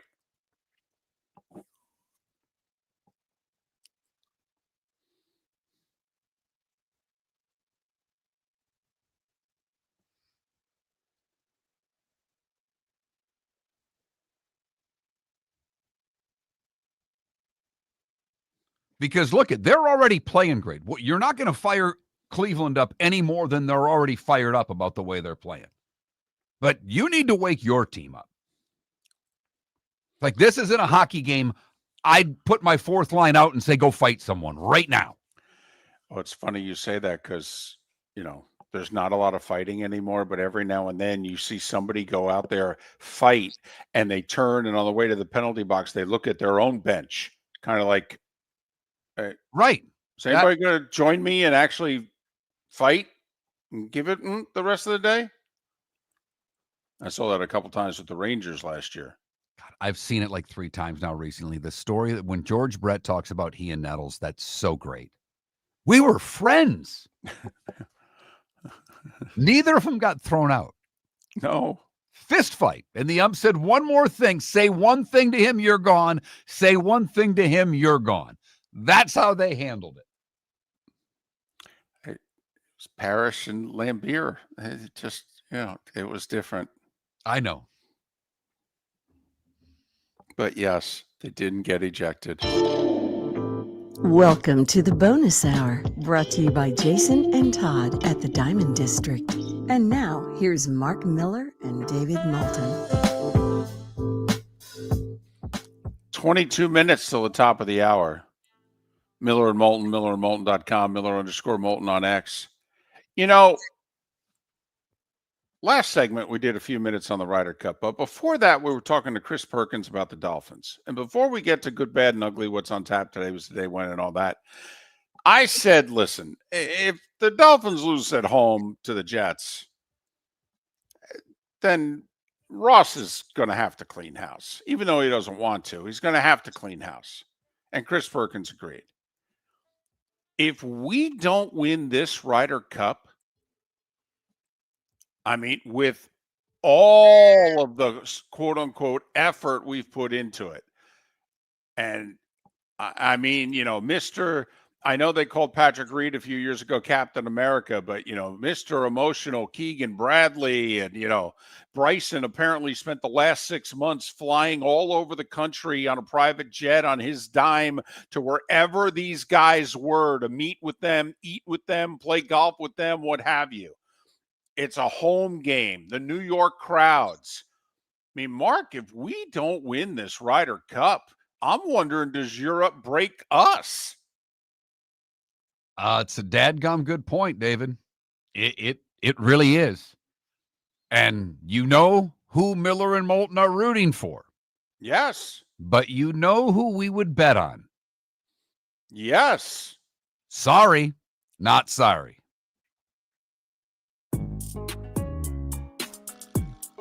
It's that time again, nearing the end, but not quite there yet. Here's Mark Miller with Today Was the Day When. This guy named Ruth becomes the first to hit 50 today in 1920. Jimmy Fox hits 500 today in 1940. The Honda Motor Company is founded today in Japan in 1948. KFC opens its first franchise. We all know it started in Kentucky. Care to guess where the first franchise was? I'd have gotten this wrong a million times over. Salt Lake City, Utah. Wow. Right. Today in 57, Jailhouse Rock was released by Elvis. The Munsters premiered today in 1964. 60 Minutes premiered today in 1968. Al Kaline gets to 3,000 hits today in 1974. He got to 3007 and retired. You're going to sing the theme song for the rest of the day when I tell you that The Love Boat was first broadcast on ABC today in 1977. Oh, boy. Couple of Olympic things in 88. First, Jackie Joyner Kersey sets a new world record in the heptathlon, winning gold at the Seoul Games. And Ben Johnson would break his own world record with a time of 9.79, but then was disqualified 3 days later. Carl Lewis would get the gold. Well, he had a horse steroid in him. Of course they had to disqualify him. Today in 1991, rock music changed. One of the biggest albums ever to change music. Nevermind by Nirvana, released today in 91. 95, Europe wins the Ryder Cup at Oak Hill. Philip Walton beat Jay Haas 1-up to secure the victory for Europe. Yeah, the big match, though, was Faldo Curtis Strange. And Curtis was 1-up with 2 to play and finished bogey, and Faldo made 2 up and downs for pars, including on 18 when he got up and down. He drove it in the rough, had a punch out, and he got up and down to the middle of the fairway to win. Today in 06 at the K Club, we got whooped. 18.5, 9.5. Ian Woosnam, the captain for Team Europe. And in 2007, The Big Bang Theory premiered on CBS. Tommy Armour, F. Scott Fitzgerald, the great Jim McKay, Jim Henson of Muppet fame, and Phil Hartman would have all celebrated birthdays today. Mean Joe Green is 79. The best finger wagger in sports history, Rafael Palmeiro, is 61. And Eddie George is 52. What did I miss, David? Oh, I thought you were going to go to Cumbe there. Mutombo. Finger wagging, but I like it. You're right, but I like it. I like it. When I see that name, I don't think of any part of his baseball history. I just think of him in front of Congress, waving his fingers, saying, "I never did steroids." Yeah. And then a few years later, he also had a horse steroid in him. Yeah. The Supreme Court was established today. Did I miss that? Did you say that or no? I did not see that. 1789, we established the Supreme Court. And I think this day, 61 years ago, was very momentous. I believe that all great conspiracy theories are because of today, 61 years ago. The Warren Commission delivered their report to President Johnson about the assassination of President Kennedy. And they concluded that Lee Harvey Oswald acted alone. As Colonel Potter would say, horse hockey.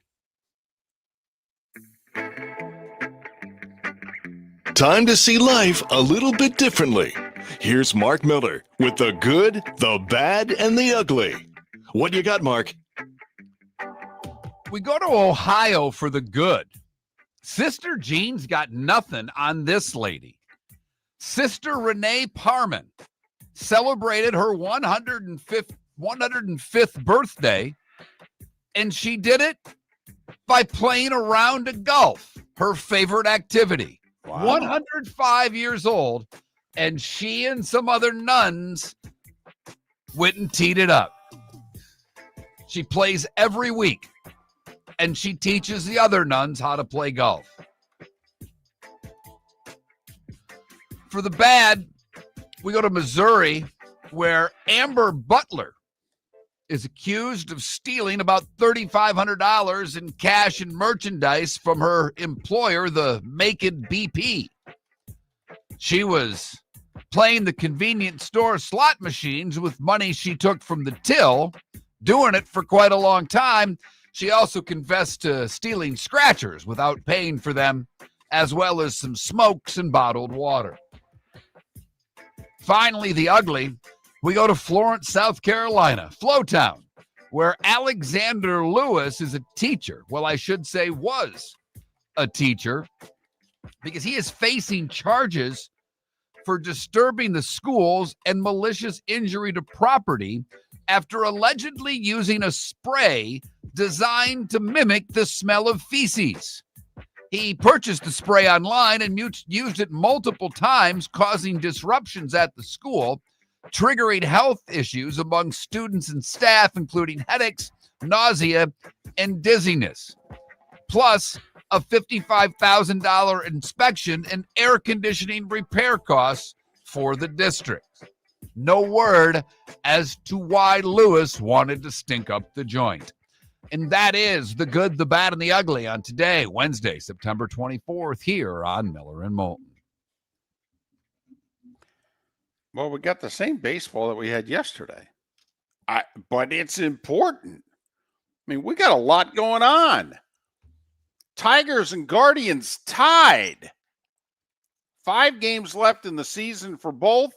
Today and tomorrow are their last 2 meetings head-to-head. Guardians own the tiebreaker no matter what.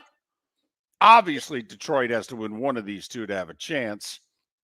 They had an 8-game lead 10 days ago. They had an 11-game lead 19 days ago.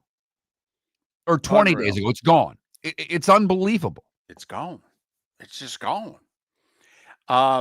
Yankees just a game back of the Jays. Toronto hosting Boston. Red Sox had a good day yesterday because they're now 2 clear of Houston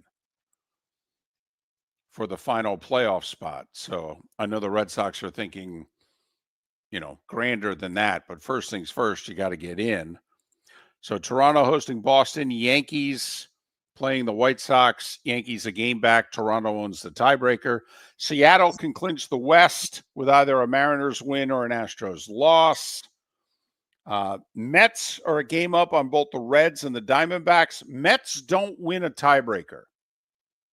Okay, the Diamondbacks will now win the tiebreaker against the Mets because of the Mets' recent play and their division record.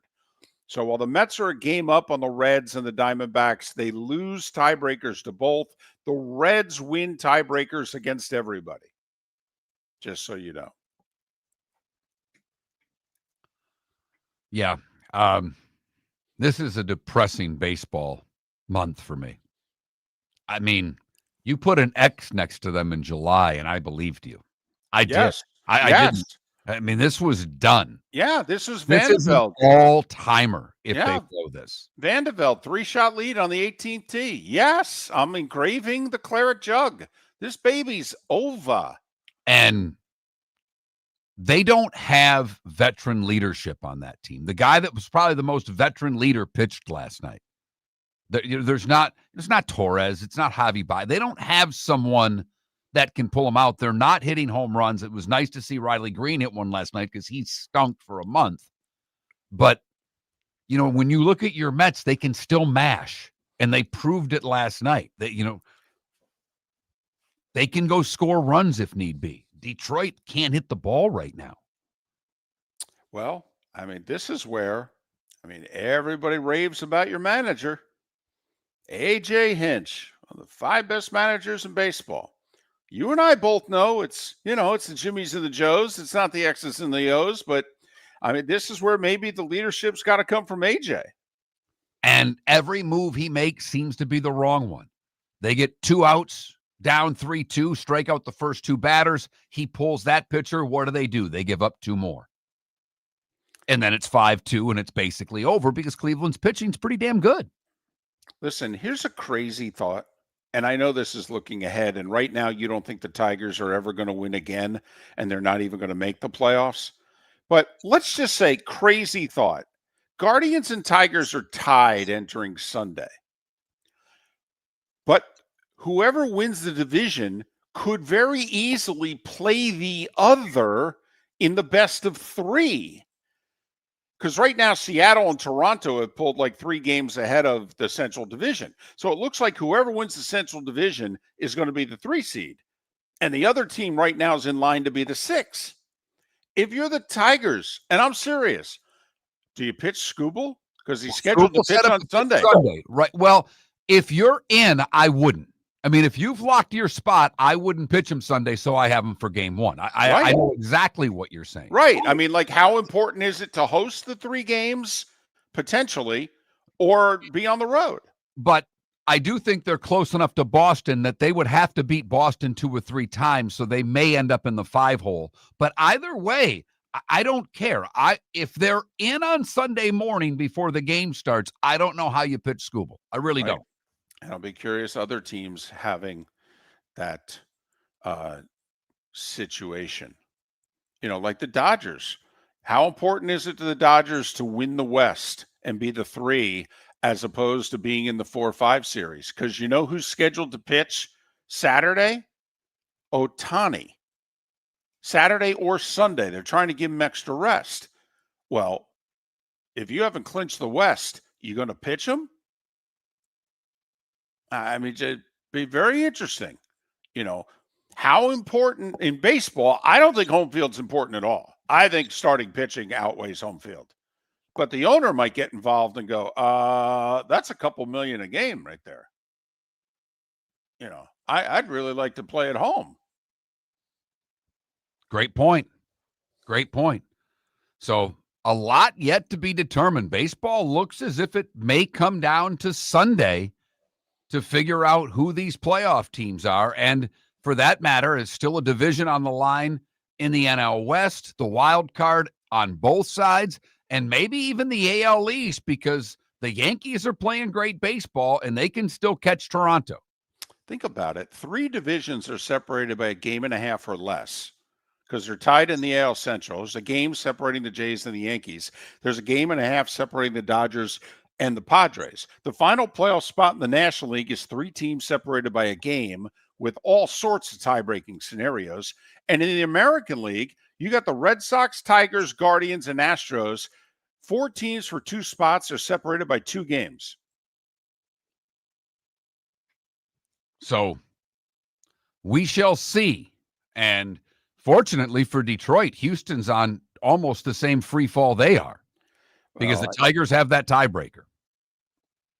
Yeah, so that's why the Tigers and Guardians are a game ahead of the Astros, but in Detroit's case, they own the breaker against Houston. I actually think Houston owns the breaker against Cleveland.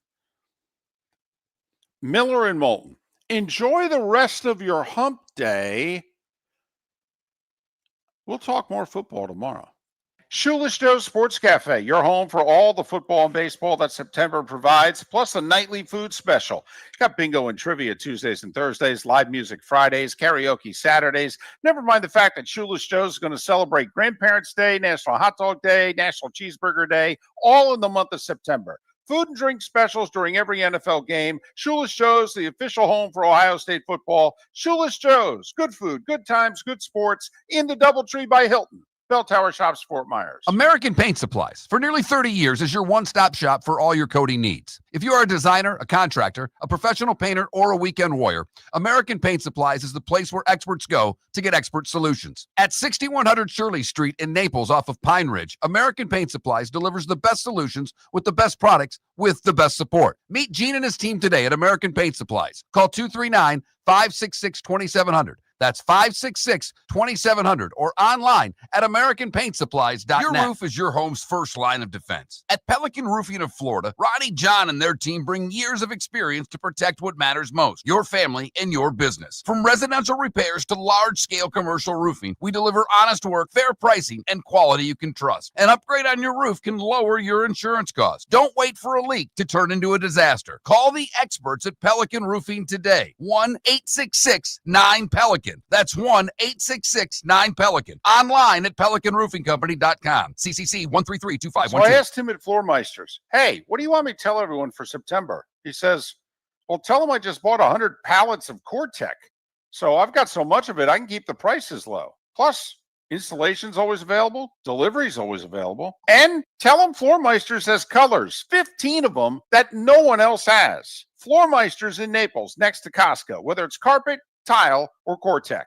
The best flooring, best service, at the best prices. Floor Meisters, floormeisters.com. For over 50 years, the Nolan family has been dedicated to protecting local families. Nolan Family Insurance is a second-generation independent agency that specializes in home, flood, auto, and boat insurance. They take the time needed to explain your coverage options and answer your questions so you can make an informed decision that's right for you. If you're looking for an agency that treats you like family, call 941-639-1122 or go to nolanagency.com. That's 941-639-1122 or nolanagency.com. Football season is back, and celebrate your game day with Jimmy the Beef Guy. We're talking tender, juicy Chicago beef sandwiches. Whether your party's for 10, 100, or 200, bring game day to your house with Jimmy the Beef Guy. The catering packages come with the beef, the gravy, the peppers, the bread, everything you need. 2 convenient locations, Fort Myers and Bonita Springs. Skip the ordinary and bring the beef. Jimmy the Beef Guy, Chicago flavor, Southwest Florida style. Call today or visit jimmythebeefguy.com. Tell him Miller and Moulton sent you. This is Miller and Moulton